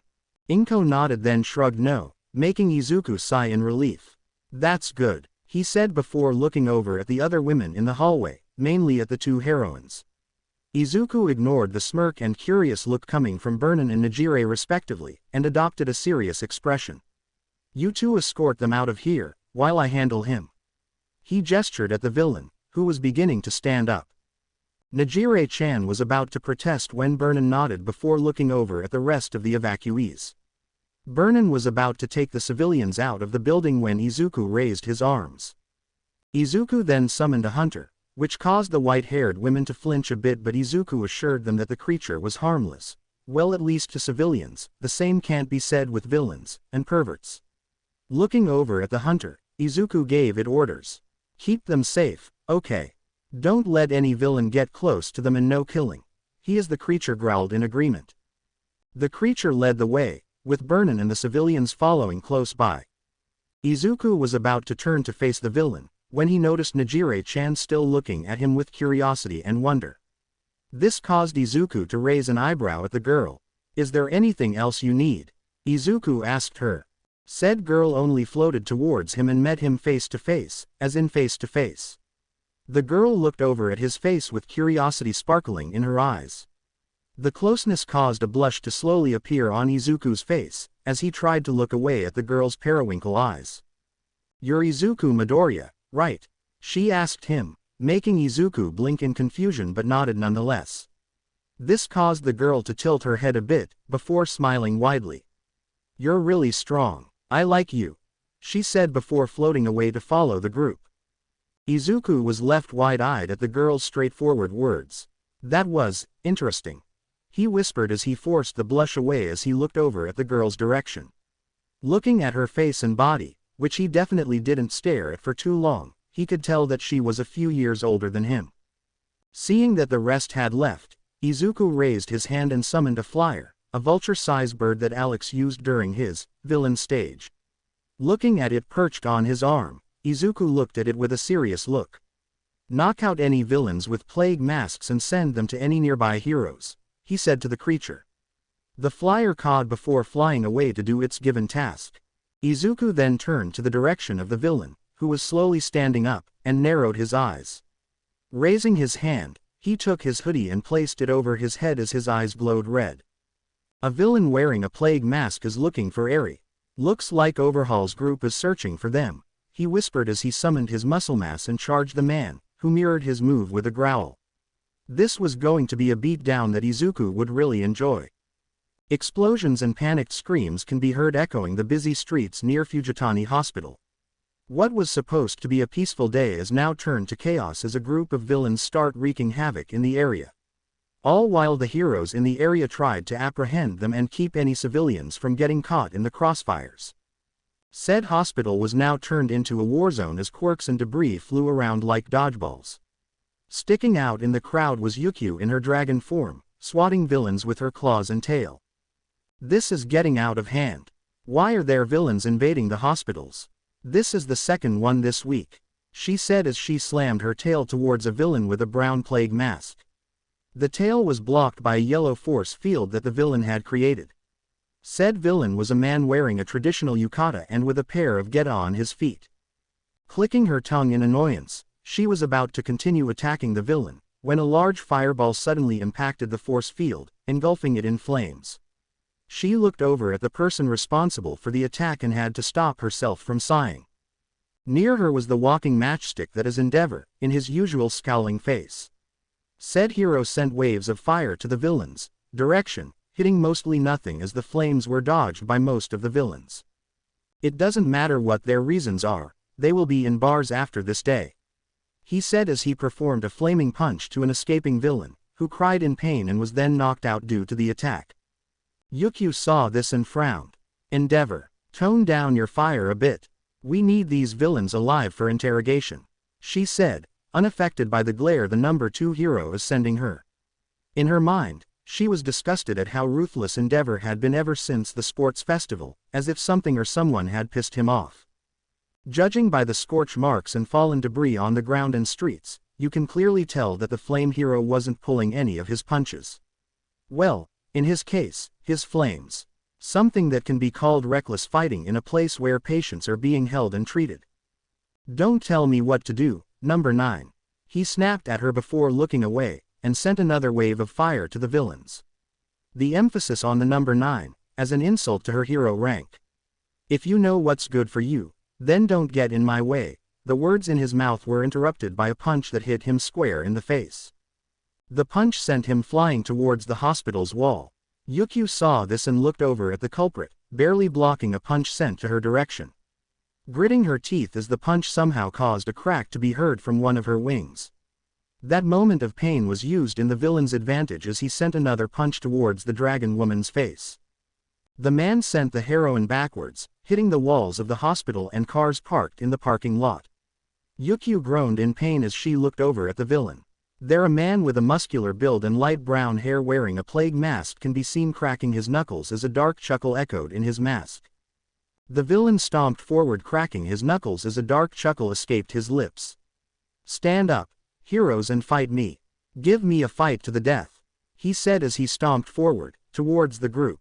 Each stomp made the Dragoon hero's heart pound stronger as the intimidating figure grew closer and closer. He was about to charge the heroine when Endeavor suddenly shot a stream of flames on the villain. The villain jumped to the side to dodge the flames coming from the charging hero. Charging forward, he did a boxing stance before sending a barrage of punches to the hero, who began dodging the blows, failing miserably.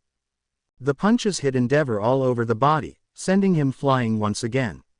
He landed on the wall, hard, as a groan of pain escaped his bleeding mouth. Shakily raising his eyes, he saw the villain charged at him with fists ready for a punch. The villain was a few meters from him when Yukio slammed her tail on the villain, who was sent flying to the other villain, who summoned a force field to prevent him from colliding with him. Kendo Rappa, one of our subordinates, just called and confirmed that Boss Kai and Eri aren't here. Let's not waste any more time and leave this place, the man said, still keeping the force field active. The larger villain, now known as Rappa, just looked at him for a second before looking back at the heroes. He was about to talk when Endeavor, who just stood up, propelled himself to the villains as fire swirled around him. Don't turn your back on me. Prominence burn, he yelled out as he sent a concentrated beam of fire straight to the villain's directions. If it weren't for the force field that the other villain created in time, the duo would have been toasted. As the fire began to dissipate, the force field slowly crumbled as the villain with the force field quirk dropped on one knee, panting and sweating. clearly appearing to be a sign of quirk overuse. The number 2 hero didn't stop there as his fists and back were suddenly engulfed with flames. Flash fire fist. Propelling towards the villains, he sent a flaming punch to Rappa's head. Expecting the flaming fist to hit the villain, he was shocked when Rappa caught his hand and sent a punch on the hero's face, breaking his nose. Grabbing the hero from the hair and letting the man stand up before Spartan kicking the man to the nearby wall, creating a hole as feminine screams coming from the other side of the hole. Rappa ignored the screams as he blocked a claw slash from Yuku and used his quirk, rotating his shoulders with extreme speed. He hit the dragon woman on the face, making her stagger a bit. He then used his knee to hit her in the side. The draconic heroine was sent backward, making her go back to her human form, clutching her sides as blood escaped her lips. Looking down at the heroine, he turned around to face Endeavor. Said hero was slowly standing up, still glaring at his direction. This made Rappa snort in amusement. "Number 2, stand up and fight me," he said as he began to stomp his way towards the hero. Ignoring the calls from his partner, he began to quicken his pace. As he sent a barrage of punches on the hero, a black and green blur fell in front of him.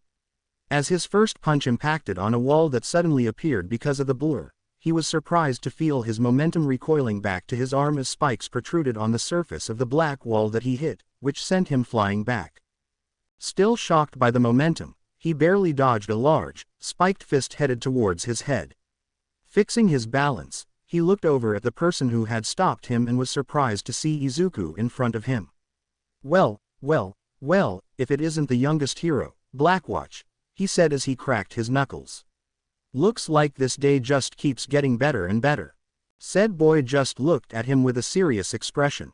He just finished off the other plague mask villain, not consuming him unfortunately, before coming here as soon as he heard a loud explosion and the cries of his mom. It was surprisingly easy to beat that guy, then again the man used his mouth to fight. Talking smack and was constantly trying to touch him, easily giving out the nature of his quirk. For the man to realize that he can't use his quirk against Izuku's erasure after 5 minutes of trying to get close to him was amusing. After knocking the man down, Izuku checked the man's person and found 5 syringes of trigger, a type of quirk-enhancing drug, that drastically makes the quirk of the person who uses it a lot more stronger. Though it may be due to the enhancing properties of the drug as what caused it to be harmful as the user's senses will be deeply affected by it. He took the drugs as evidence to give to the police later. "I'm Kendo Rappa, let's have a fight to the death," the man in front of him said, causing him to blink. Izuku watched the man crack his knuckles as he looked at the young hero with amusement. "Not much of a talker are we. It doesn't matter. Now, give me a fight to the death, hero," the man said, readying his quirk as he charged at Izuku as the boy glared at him with red eyes staring at his soul. He was in front of Izuku when he sent a punch to the boy's face, only to notice something odd. His shoulders feel stiffer than usual. As it was, he couldn't feel his quirk. Izuku just lifted his hand and caught the fist before headbutting the man. The force of the headbutt was strong enough to cut the mask covering the man's head, as the man's light brown hair can be seen from the cut, and sent him flying backwards. Rappa landed on his feet and was about to charge again when his vision suddenly swirled. He staggered on his feet, forcing himself to stay standing. Such power. He almost gave me a concussion, maybe he already did. And he hasn't used his quirk yet, he thought as he tried to look in Izuku's direction. In just one move, I was completely outmatched. Blackwatch then sprinted towards his direction, blacklight swirling in his arms as Whipfist was summoned. Reeling his bladed arm back, he sent the blade straight to the man's face. That is when a yellow barrier covered Rappa, deflecting the blade. Izuku stared at the barrier with interest as he retracted his blade. "Looks like you liked my barrier." Izuku looked over at the villain wearing a yukata, with the similar yellow barrier around him. "No point in destroying it, it's as hard as steel. Only people with strength that rival All Might will be able to destroy it." The green-haired boy hummed at that and smirked. "Strength that rivals All Might, he thought as he charged the barrier user, who didn't even make a move. "How about someone stronger?" he yelled in his mind as he summoned his hammer fist and drove his fist towards the barrier. As the massive fist impacted the barrier, it instantly cracked, causing both villains and heroes to look at him in shock. The barrier villain was about to make another barrier when he could feel his quirk. His confusion turned into panic, as Izuku was suddenly in front of him. The last thing that the villain saw was red eyes staring at him with indifference as the large fist landed on his jaw, breaking it and knocking him out in the process. In a moment of shock and surprise, Endeavor used this moment to blindside the still stunned Rappa.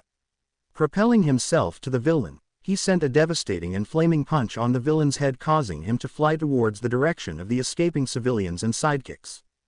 Not noticing the group, Endeavor gathered a large amount of fire in his palms before pointing it towards the villain. "Take this, villain. Jet burn." The group saw this and was shocked to see a stream of fire heading their direction. "Boss, wait, Dad, no," Burnin and Fuyumi cried out, to no avail as the fire was quickly sailing to their direction. Rappa saw this and without hesitation, stood up and jumped in front of the group while raising his arms to block out the attack. He closed his eyes as he waited for the fire to engulf him. He waited and waited, but nothing seemed to come near him. Slowly, he opened his eyes and blinked in confusion to see Endeavor on the ground, unconscious. Standing next to the hero was Izuku, glaring daggers at the downed hero. He noticed that the boy's eyes were red. As he questioned the turn of events, he felt his consciousness slowly fade as he collapsed on his knee.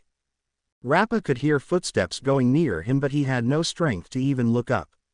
To be able to sacrifice your own well-being for the sake of others, despite being a villain, is a great feat to hold. "I am grateful, Kendo Rappa," Izuku said, stopping in front of him. "However, I still need to arrest you. So, I'm sorry for this." That's the only thing he heard as the boy chopped his neck, sending him to his unconsciousness. Izuku continued to look over at the man with a sad expression.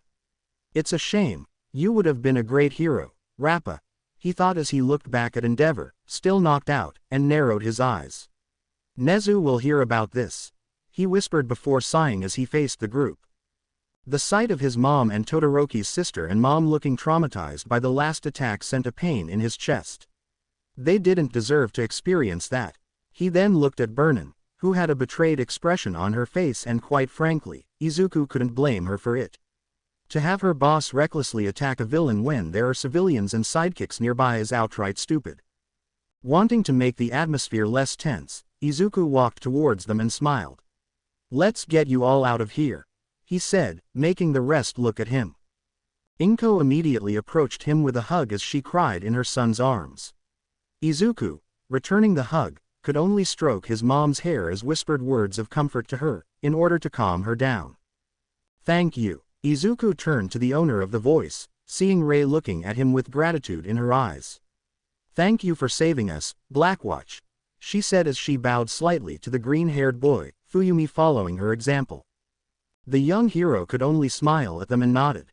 "It's nothing, ma'am. It is a hero's role to ensure the safety of the people around them. Though, not everyone thinks like that," whispering the last line, as he sent a side glance at the number 2 inches hero, on the floor. "But I'm not the only one you should thank. Thank him, for he was the one who stepped in when the fire was approaching all of you," he said as he pointed to the unconscious Rappa. Rei nodded as Fuyumi spoke up. "We know, but still thank you. Not only for saving us, but also saving Shoto." That caused Izuku to blink dumbly. "Why Shoto? Now that I think about it, they do look like Todoroki. Are they perhaps?" His thoughts were cut off when Rei spoke up again. "Ah yes, Shoto told me that you were the reason why he began using his fire again. Because of you, my son is now becoming the best version of himself. And I am very thankful for that." They again bowed in show of gratitude for the young boy, who could only blush at their sincerity. He could only wave off their words as he told them that he was only doing what he thought was the right thing to do. He was too focused on brushing off the thank yous that he failed to see the blush in Fuyumi's face. Something that Rei noticed and chuckled inwardly. Looks like her daughter has a crush. Looking over at the boy, Rei couldn't blame Fuyumi. The boy is quite attractive and is a genuinely good person, a literal opposite of his husband. If only you had been born a few years earlier. She sighed as he stopped a blush from spreading on her cheeks, but she was unable to stop her heart pounding loudly. In Class 1A, Shoto Todoroki suddenly felt a sudden shift in the air as a smile slowly crept in his face. Why do I get the feeling that I will be calling Midoriya both brother and daddy in the future? As Izuku comforted and escorted the three civilians out of the place, Yukio, alongside Nejire, stared at the boy in question. Yukio looked at him with gratitude and fondness. Strong, caring, and heroic. No wonder Rumi fell for you, the Dragoon hero said as she was being helped to stand up by her intern. Hey, Yukio, Nejire called out, making the heroine snap out of her thoughts. Looking over at her intern, she saw her looking at Izuku with curiosity lingering in her eyes. What is it, Nejire? She asked her intern. Do you think Midoriya would like it if I asked him out on a date? Nejire asked, causing Yukio to trip over on her feet. Not you too, Nejire. Back in Ua, Izuku can be seen in front of Nezu's desk. He had just finished reporting to the Chimera about the mission, and to say that Nezu was terrifying when he is angry is a complete understatement. Izuku was sure he heard him saying something about chopping the man's body into small pieces and feeding it to a pet called Fluffy, or something, but shrugged it off. Izuku was about to leave when Aizawa entered the room as per Nezu's request. Nezu asked Aizawa to gather up the rest of the UA staff regarding the coming exams. Izuku was about to leave when Nezu asked him to stay for the meeting, for he had something planned for the exams and it required his presence. He was about to protest but realized that it was important if Nezu requested it. So, he agreed to join the meeting. Aizawa, however, immediately saw what Nezu was planning and could only grumble. I don't get paid enough for this. Izuku heard this and gave the man a deadpan look. I don't get paid at all, he said as he crossed his arms. That's until he clumsily caught an envelope that Nezu threw at him. Izuku looked at the envelope and looked at Nezu and back at the envelope. Seeing Nezu's nod, Izuku opened it and had stopped his eyes from popping out of its sockets. In the envelope was a stack of money, a large stack of money. That would be your first payment for a job well done, Blackwatch. Nezu said, chuckling in amusement at the boy's flabbergasted expression. Mentally slapping himself, Izuku hid it in his pocket and turned to Aizawa's direction. Never mind, he said as Aizawa rolled his eyes before exiting the room, grumbling about problem children getting paid higher than him. Fast forward to the day of the final exams. Outside the campus, Class 1A- Izuku stood in front of the UA staff. They have just finished taking the written portion of their exams and are pumped up for their practical exams for two reasons. 1. After this they will be able to attend the summer training camp for the Heroics department. And 2. According to Class 1B, the practical exams will only be fighting with robots, which made Kaminari and Mina happy. The written portion was a breeze for the majority of the class, due to the help of Momo, Melissa, and Izuku when tutoring the class about subjects they don't know much about. But due to a sudden mission request for Izuku, he had been excused and had to leave early before the start of the practical portion of the exams. Much to the disappointment of the girls in the class, even Melissa felt saddened that Izuku wasn't with them right now. In such a short amount of time, Melissa had learned so much about One for All with the help of Izuku's hero journal. They had grown closer because of this, which Melissa will admit is closely becoming infatuation. Then again, Izuku was a charming boy that can make anyone easily get closer to him, albeit unintentionally. The test exercise will begin shortly. Aizawa started, as he informed them that if they fail, they won't be able to join the forest training camp trip. As Mina and Kaminari began cheering in excitement for the camp, Nezu chose this moment to enter the scene via Aizawa's scarf. Sorry, I'm afraid not. Due to various reasons, we're changing the contents of the test, starting today. The Chimera said, causing the class to become shocked and pause in their cheers. He then explained how with the increase of villain attacks, they will begin implementing person-to-person battle activities. We will have you form pairs to engage in combat with these educators. Nezu said as he pointed his finger to the rest of the UA staff, which caused a wave of shocked looks from the students. Well, at least that was the original plan, he said as he looked over at Shinso, Melissa, and Himiko's direction. Due to two of the three newer students lacking in experience in fighting, we've decided on a different approach. Nezu started as he looked over at the rest of the class, who were showing mixed emotions, mostly anticipation, curiosity, and fear. This caused a smirk to form on the teachers' faces. After discussing it in a meeting, it will be all of you against one person. Shock and disbelief can be seen in the class's faces. Izawa saw this and chose it as his cue. That being said, Class 1A, he paused and looked at them with a look of seriousness. Your opponent will be. His words were cut off when a figure landed in between the class and the staff. The class were shocked to see the person in front of them and immediately grew anxious. The figure stood straight and gave the class a menacing smile. Me, Izuku said, finishing Izawa's words. He looked at them with sclers pitched black and irises are crimson as an intimidating aura leaked out of his body. Your opponent will be me, heroes. I hope you come at me with everything you've got. If not, he released a dark chuckle, which didn't sit well with the class and the staff as Nezu just laughed at it. He stopped chuckling and looked at them with narrowed, calculating eyes. Then I, Mercer, will destroy you. The view of the familiar mock city greeted the students of Class 1A as most of them had been in the place during the entrance exam. They couldn't believe that it had been so long since they've been in the place. It gives them a small tinge of nostalgia as they walk out of the bus. Though that nostalgia was immediately eliminated and was replaced by anxiety and nervousness when they remembered why they were there in the first place. Right, they were here for the test exercise. An exam where they have to face Izuku, one of their classmates in combat in order to pass and for them to go to the camp like they wanted to. At first they were confident that Izuku would go easy on them, but remembering how he acted back in UA today made them doubt that possibility. Looking at their class rep, their anxiety grew as the green-haired boy had a blank expression on his face that looked really intimidating to them. Izuku Midoriya, or Mercer as he would call himself, their opponent for the test exercise. They wouldn't really mind fighting him to pass, but the way Izuku showed himself to them is rather unsettling. His usual bright smiles and positive aura were gone as he now claimed an intimidating, villainous persona, which for some reason had terrifyingly suited him. The majority of them shivered as the memory of Izuku threatening them was etched in their mind. They would have forfeited the exam entirely if it weren't for Nezu speaking up before them. All right, listen up students. The rules are simple. The Chimera started as he stood on top of All Might's shoulder. The city is under attack and a hero is in need.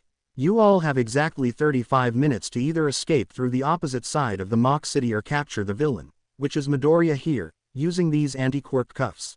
He paused to take a sip of tea, signaling a cue for Izawa to continue. While the exam is taking place, Problem Child will be wearing quirk limiters so that he won't go out of control with his quirk or get too reckless in hitting all of you. We'll also be monitoring the fights first to respond if things seem to get out of hand, he said, glancing at Izuku, who just stared at the building before him. We don't want to have 21 critically injured students in Recovery Girl's office anyway. He then looked at his class. Everything clear? He asked, earning a couple of, yes sir, and anxious nods from his students. Now that's settled. Nezu started as he looked over at Izuku. You have 20 minutes to prepare, Midoriya. Izuku looked at the Chimera and back to the buildings and back to Nezu. Make it 15.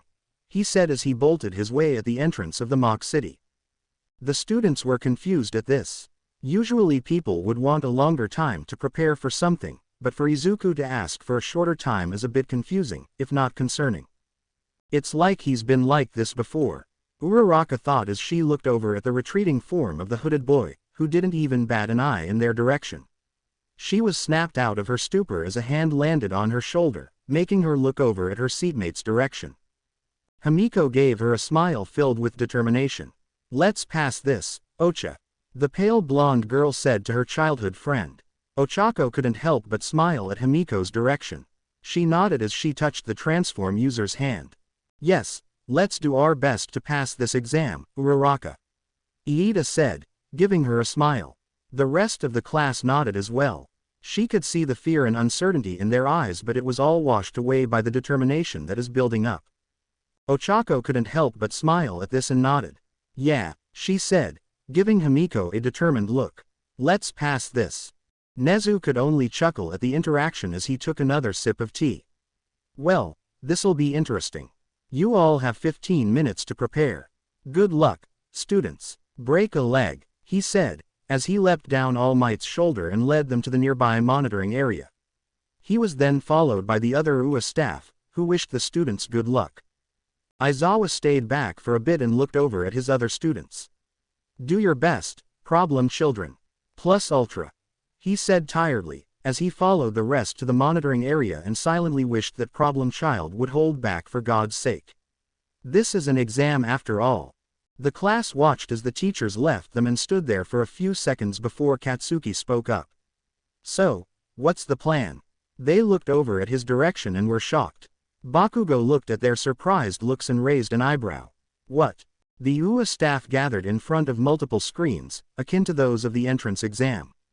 The screens showed the different parts of the mock city, which was partially cleaned from all the damages that had happened from the exam a few months back.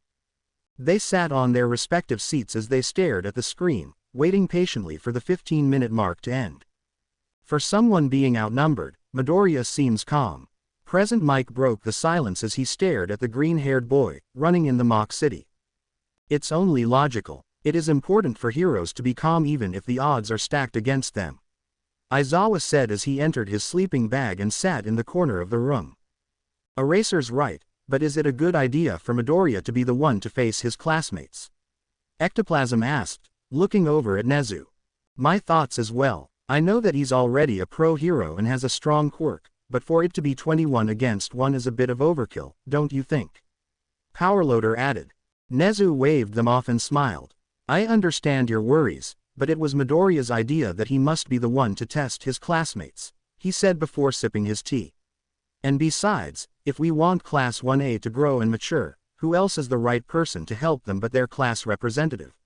It's quite unfortunate that your class already took their test exercise, Con." Vlad King could only sigh.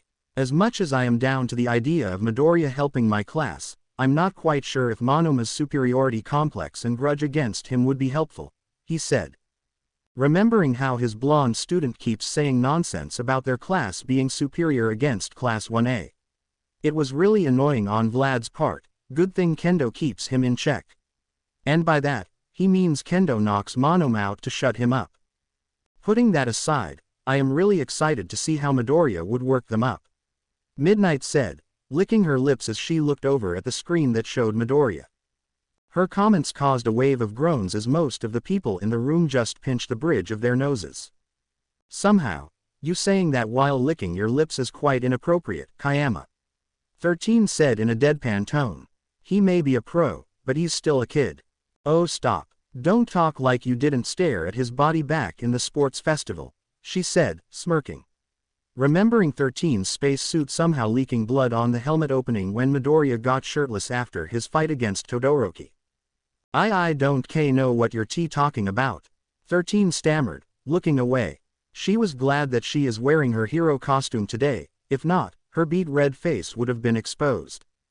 The others in the room couldn't help but to groan and shake their heads at Midnight's flirty attitude. "Illogical woman," Aizawa thought as he sighed and closed his eyes.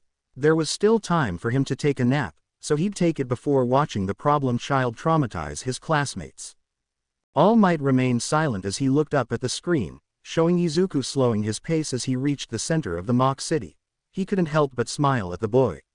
"In just a quick time, you have grown to become a great hero, young Midoriya. You even helped Melissa learn to use one for all better than me. I am looking forward to you climbing the ranks and even surpassing me," he thought as they all watched Izuku, waiting for the prep time to end. In the center of the mock city, Izuku arrived in the very familiar street where he had destroyed the zero-pointer back in the entrance exam. Passively looking over at the ruins that his encounter with the Forsaken robot had caused and around the city. Without a word, Izuku raised his left arm as a tendril of biomass escaped the palm of his hand, twitching as it began to take shape. In just a few seconds, a flyer was formed on his hand as it shrieked. Izuku looked at it as it flapped its wings and turned in his direction. Izuku raised his other hand to pet as he whispered, "You know what to do." The creature shrieked once more and flew away from his hand into the direction of the entrance of the mock city, all while cawing like a crow. Seeing that the creature was far enough, he then looked up to a nearby building and used wall running to scale the building. In just seconds, he reached the edge of the building rooftop before flipping onto it. Landing in a crouching position, Izuku slowly stood up and turned to the edge of the building. He looked down in the streets below and marveled at the residual destruction from the past entrance exam. He looked down in the streets below and could see some of his hunters and brawlers tearing apart the other buildings and flyers circling around the mock city. Seeing that all of his pack are in position, he took a deep breath and sat down in a meditative position. Closing his eyes, Izuku focused as he did something that was new to him and he had only used it once back in the Fujitani hospital mission. Concentrating, he felt a tug from his mind and opened his eyes. The view that met him was the flyer he summoned circling around the city. Looks like Hive Mind is successful. Hive Mind, an ability he had acquired after consuming the blood from a villain with a mind reader quirk during his first patrols as a hero. Blacklight had changed and evolved it into a mind-linking quirk that allowed him to send his consciousness into his pack and use it for reconnaissance purposes. That was the purpose of him summoning the flyer back in Fujitani Hospital, to scout the area for any villains planning a sneak attack against the heroes fighting and civilians evacuating. Though, he hadn't mastered it yet, hence him only being able to use it on one of his pack. He mentally ordered the flyer to land on the top of a lamppost near the entrance of the mock city and waited for his classmates to enter the exam site. He could always use his sonar senses, but that only allowed him to see silhouettes. With Hive Mind, he would be able to link with the flyer to fly near them to spy on them and know what they are planning and location without getting close or being seen. The only downside to this new ability is that he can't control the movement of the creature he links with, that's why he can only command the flyer through his mind. Waiting patiently, he heard the horns blared indicating that the exam had started. Looking down, the flyer's eyes, and by extension, Izuku's eyes, watched as his classmates ran into the entrance of the gates. He could see them talking to each other, which appeared to be them talking about something as they traveled through the streets. He looked at the running group and noted that they were headed towards his direction. Cutting off his link with the flyer, not before commanding it to follow the class from a safe distance, he opened his eyes and stood up. He could hear Katsuki's explosions echo through the city and noticed that the sound was getting closer. Using sonar senses, he saw that his classmates were now his location before deactivating it. "The time for waiting is over," he said as he raised his arms and summoned Blacklight. At the end of his palms, tendrils of biomass escaped his body as it formed into 2 brawler hunters and 4 normal hunters. Without a word, all of them ran to the edge of the building and jumped away, with Izuku now in his Mercer persona, letting himself fall to the street below, whilst the pack went to scatter around the area, waiting for their orders, the direction where the escaping group went. Dash dash dash dash dash dash dash dash dash dash. Sounds of haste footsteps and explosions can be heard echoing in the streets of the test site as Class 1A made their way towards the direction where they believed Izuku was located. Looks of nervousness and uncertainty can be seen on some of their faces. As the class made their way towards the direction where Izuku is located, Katsuki, mid-explosion, looked back at Momo and Melissa's direction. "Are you too sure that this plan is going to work?" Momo nodded at him as she spoke up. "I believe so. Despite Midoriya having a strong quirk, it is important to remember that he is wearing quirk limiters which halves his overall strength and abilities. Adding with it being a 21 against 1 battle, it will be hard for him to take us all on at once," Melissa added. The other members of the class nodded at the 2 smartest girls' words, but not Katsuki. He may not say it, but he knows that Izuku is far more stronger than he is. Easily rivaling All Might in strength, if not surpassing already. Just because he has limiters, doesn't mean that it will make it easier for them to win this fight. He may be their age, but Izuku is still a pro hero, making him more experienced in fighting multiple opponents and in fighting in general. His thoughts were interrupted when a voice called out to him. "Lighten up, Bakugo. This is just an exam after all, and besides, it'll be unmanly if we back out now," Hiroshima said as he smiled toothily at the spiky blonde boy, who just gave him a glance before looking back to the front. "Yeah, it's not like Midoriya's going to go all out against us, right?" Kaminari interjected, causing a long silence to suddenly occur in the group. The silence made the electrification user sweat bullets as he looked around his classmates. "All right," he asked again, but received the same silence. If it was only that easy, Katsuki thought, clearly doubting this plan.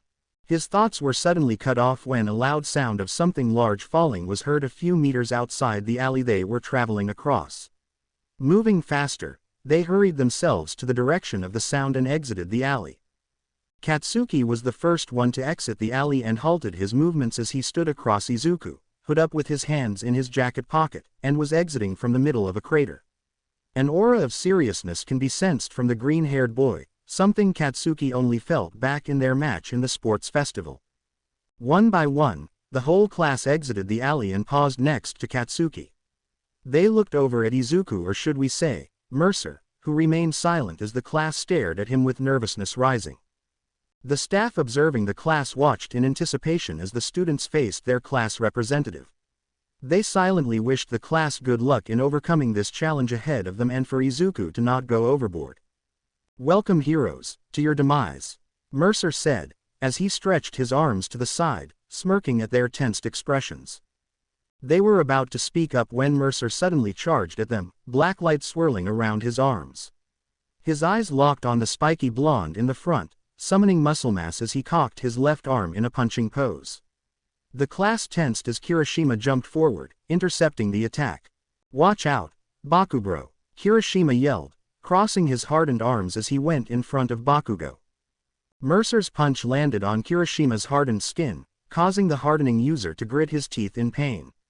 The impact of the punch sent a shockwave in the area, causing the class to cover their eyes and take a step back.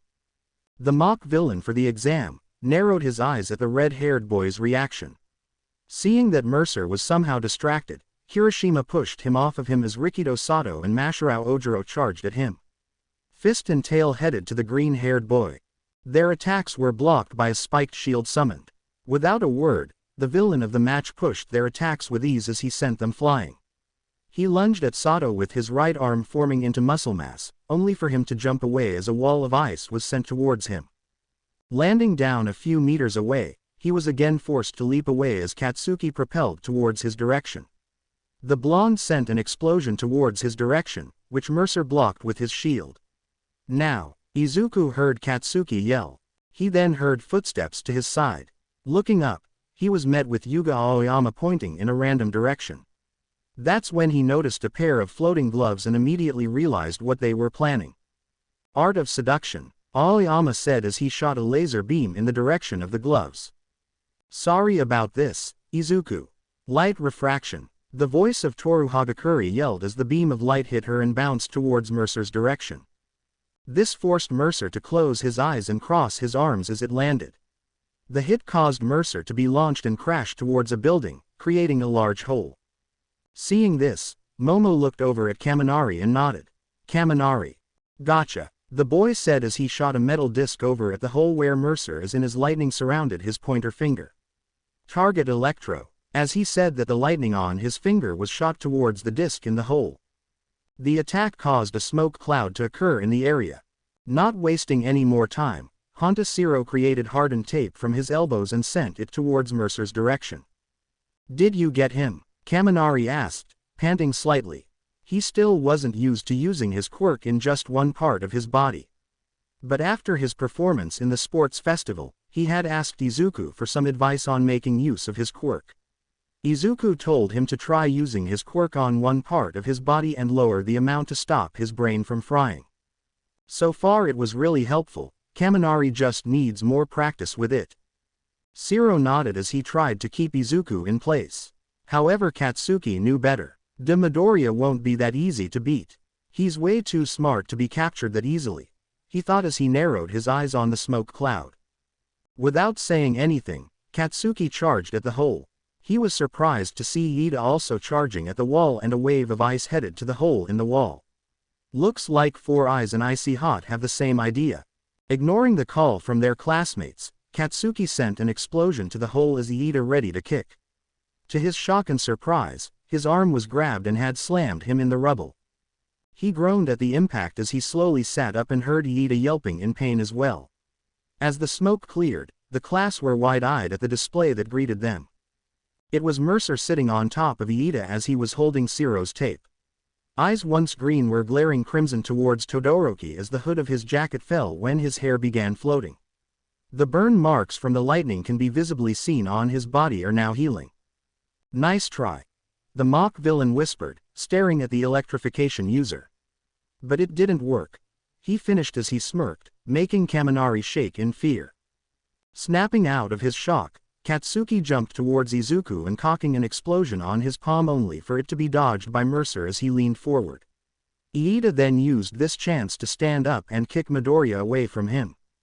Mercer flew backwards, forcing him to let go of Siro's tape, and was met with a concentrated explosion from above, courtesy of Katsuki, who had used the momentum from his jump to propel upward. The green-haired boy shakily stood up only for him to flip away from a wave of ice that would have encased him. Landing gracefully, Izuku looked up to see all of his melee classmates to surround and charge him simultaneously. Looks like he's about to be captured, Snipe said, earning nods from Powerloader and Present Mike.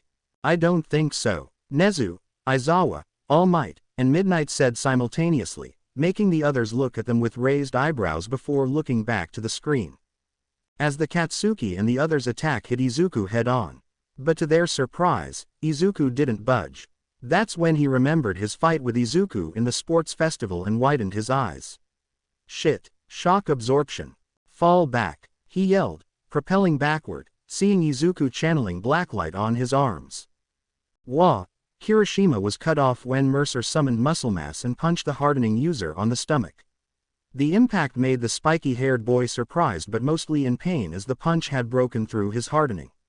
Kirishima fell on his knee and was kicked in the face and was sent flying to a nearby car, crashing onto it. Kirishima, Mina and the other girls cried out, running towards the downed boy. Without looking, Izuku kicked Sato to the side, sending him towards Aoyama and Toru, who yelped in surprise. Himiko lunged at him with daggers on her hand, swiping and slashing Mercer as he tried his best to evade her pursuits and pushed her away.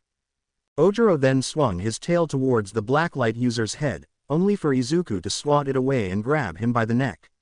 Ojiro tried to release the green-haired boy's grip, only for Mercer's hand to grip tighter. The tail user was then lifted up from the ground, making Ojiro panic a bit. Tell me, Whiplash, do you wish to fly? He heard Mercer whisper. Not letting him respond, the villain threw him in the air.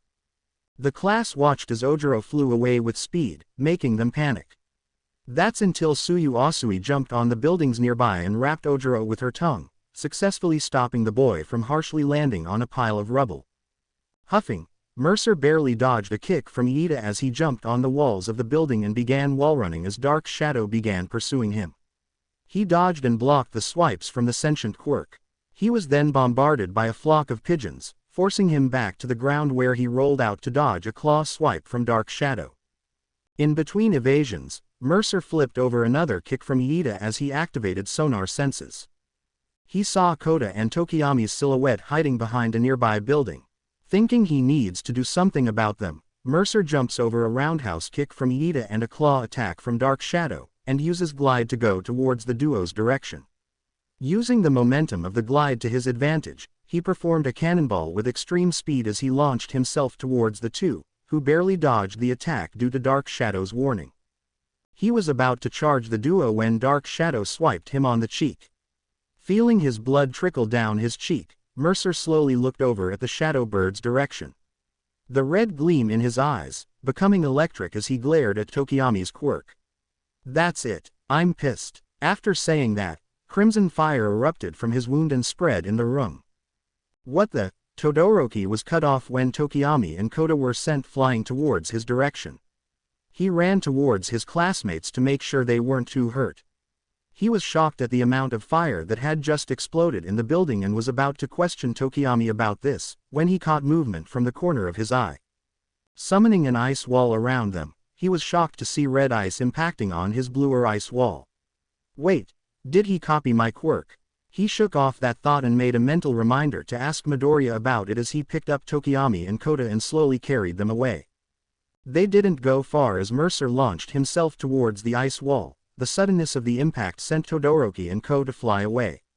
If it weren't for Todoroki using his ice to make an ice barrier to somehow soften their landing, the trio would have been badly hurt. Shakily raising his head, Todoroki saw Mercer emerge from the shattered ice wall. The verdette began walking towards his direction, a loud thud heard as he took a step forward.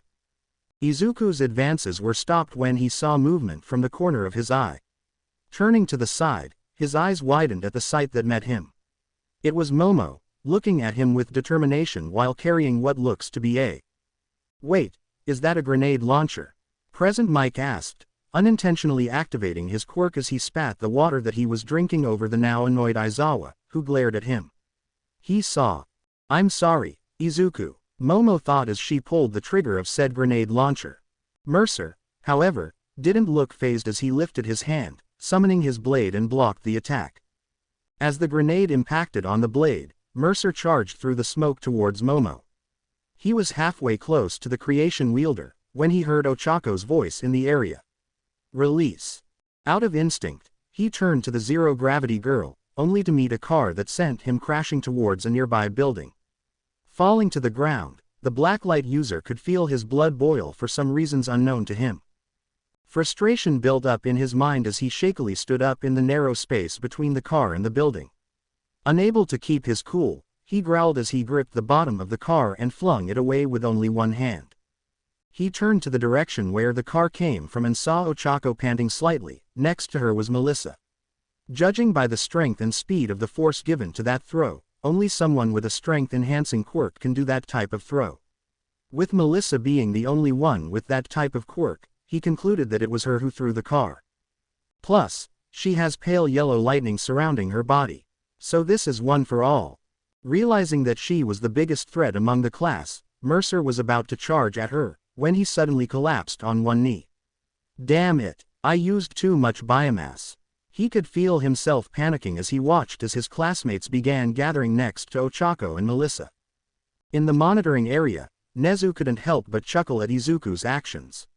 Looks like things just got a lot more interesting. You never fail to amuse me, Midoriya, he thought as he sipped his tea. Nezu, I have a question, if you may. Ectoplasm spoke up. The Chimera turned to the direction of the ghost-themed hero. What is it? He asked, tilting his head. How strong are Midoriya's quirk limiters? This question made Nezu think for a bit before looking back at the hero with a smile on his face. His limiters halves the power of his quirk, he said. This information caused the rest of the people in the room to quiet down, before an inevitable, what? Escaped their lips, which caused Nezu to laugh maniacally. I can't believe it. Power Loader said, clearly shaken at the information given to him. I know, young Midoriya is absurdly strong. All Might said. It's not that. Midoriya just hurled that car without breaking a sweat. Power Loader said, pulling out his hair from under his helmet. How is that a problem? 13 asked, confused at the support teacher's words. Power Loader, still shaking, pointed at the scene, at the car Izuku hurled with one hand to be exact. That car he just threw is a Conquest Knight 15, which weighs about 13,000 pounds, he said, causing another wave of silence to cover the room, minus the cackling of Nezu. If Midoriya can throw a 13,000-pound car with half his quirk, imagine what he can do without those limiters. They thought as they shivered and thanked whatever deity that made Izuku be on their side. Note to self, don't piss off young Midoriya, problem child. All Might and Aizawa thought simultaneously. I don't know, that's kinda hot. Midnight said, before flinching backwards as Nezu sprayed her with water.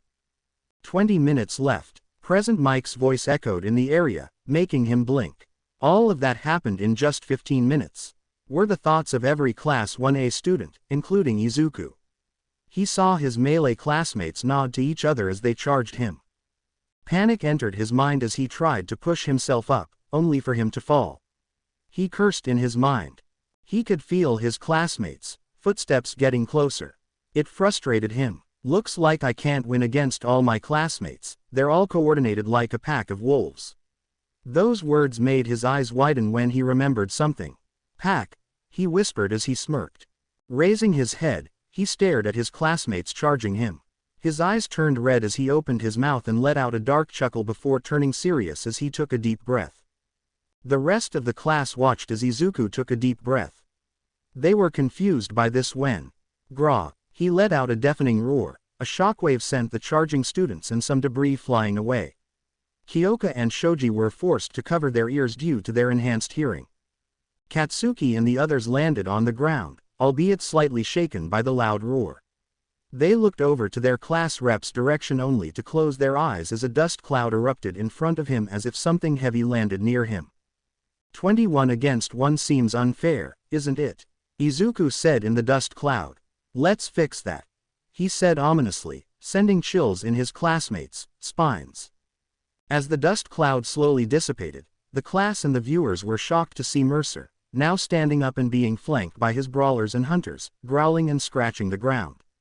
The class began sweating profusely as Mercer raised his left arm and touched one of his hunters. Without a word, he consumed the creature and took a breath of relief. Smirking as his sclera turned black, further emphasizing the crimson glow of his irises.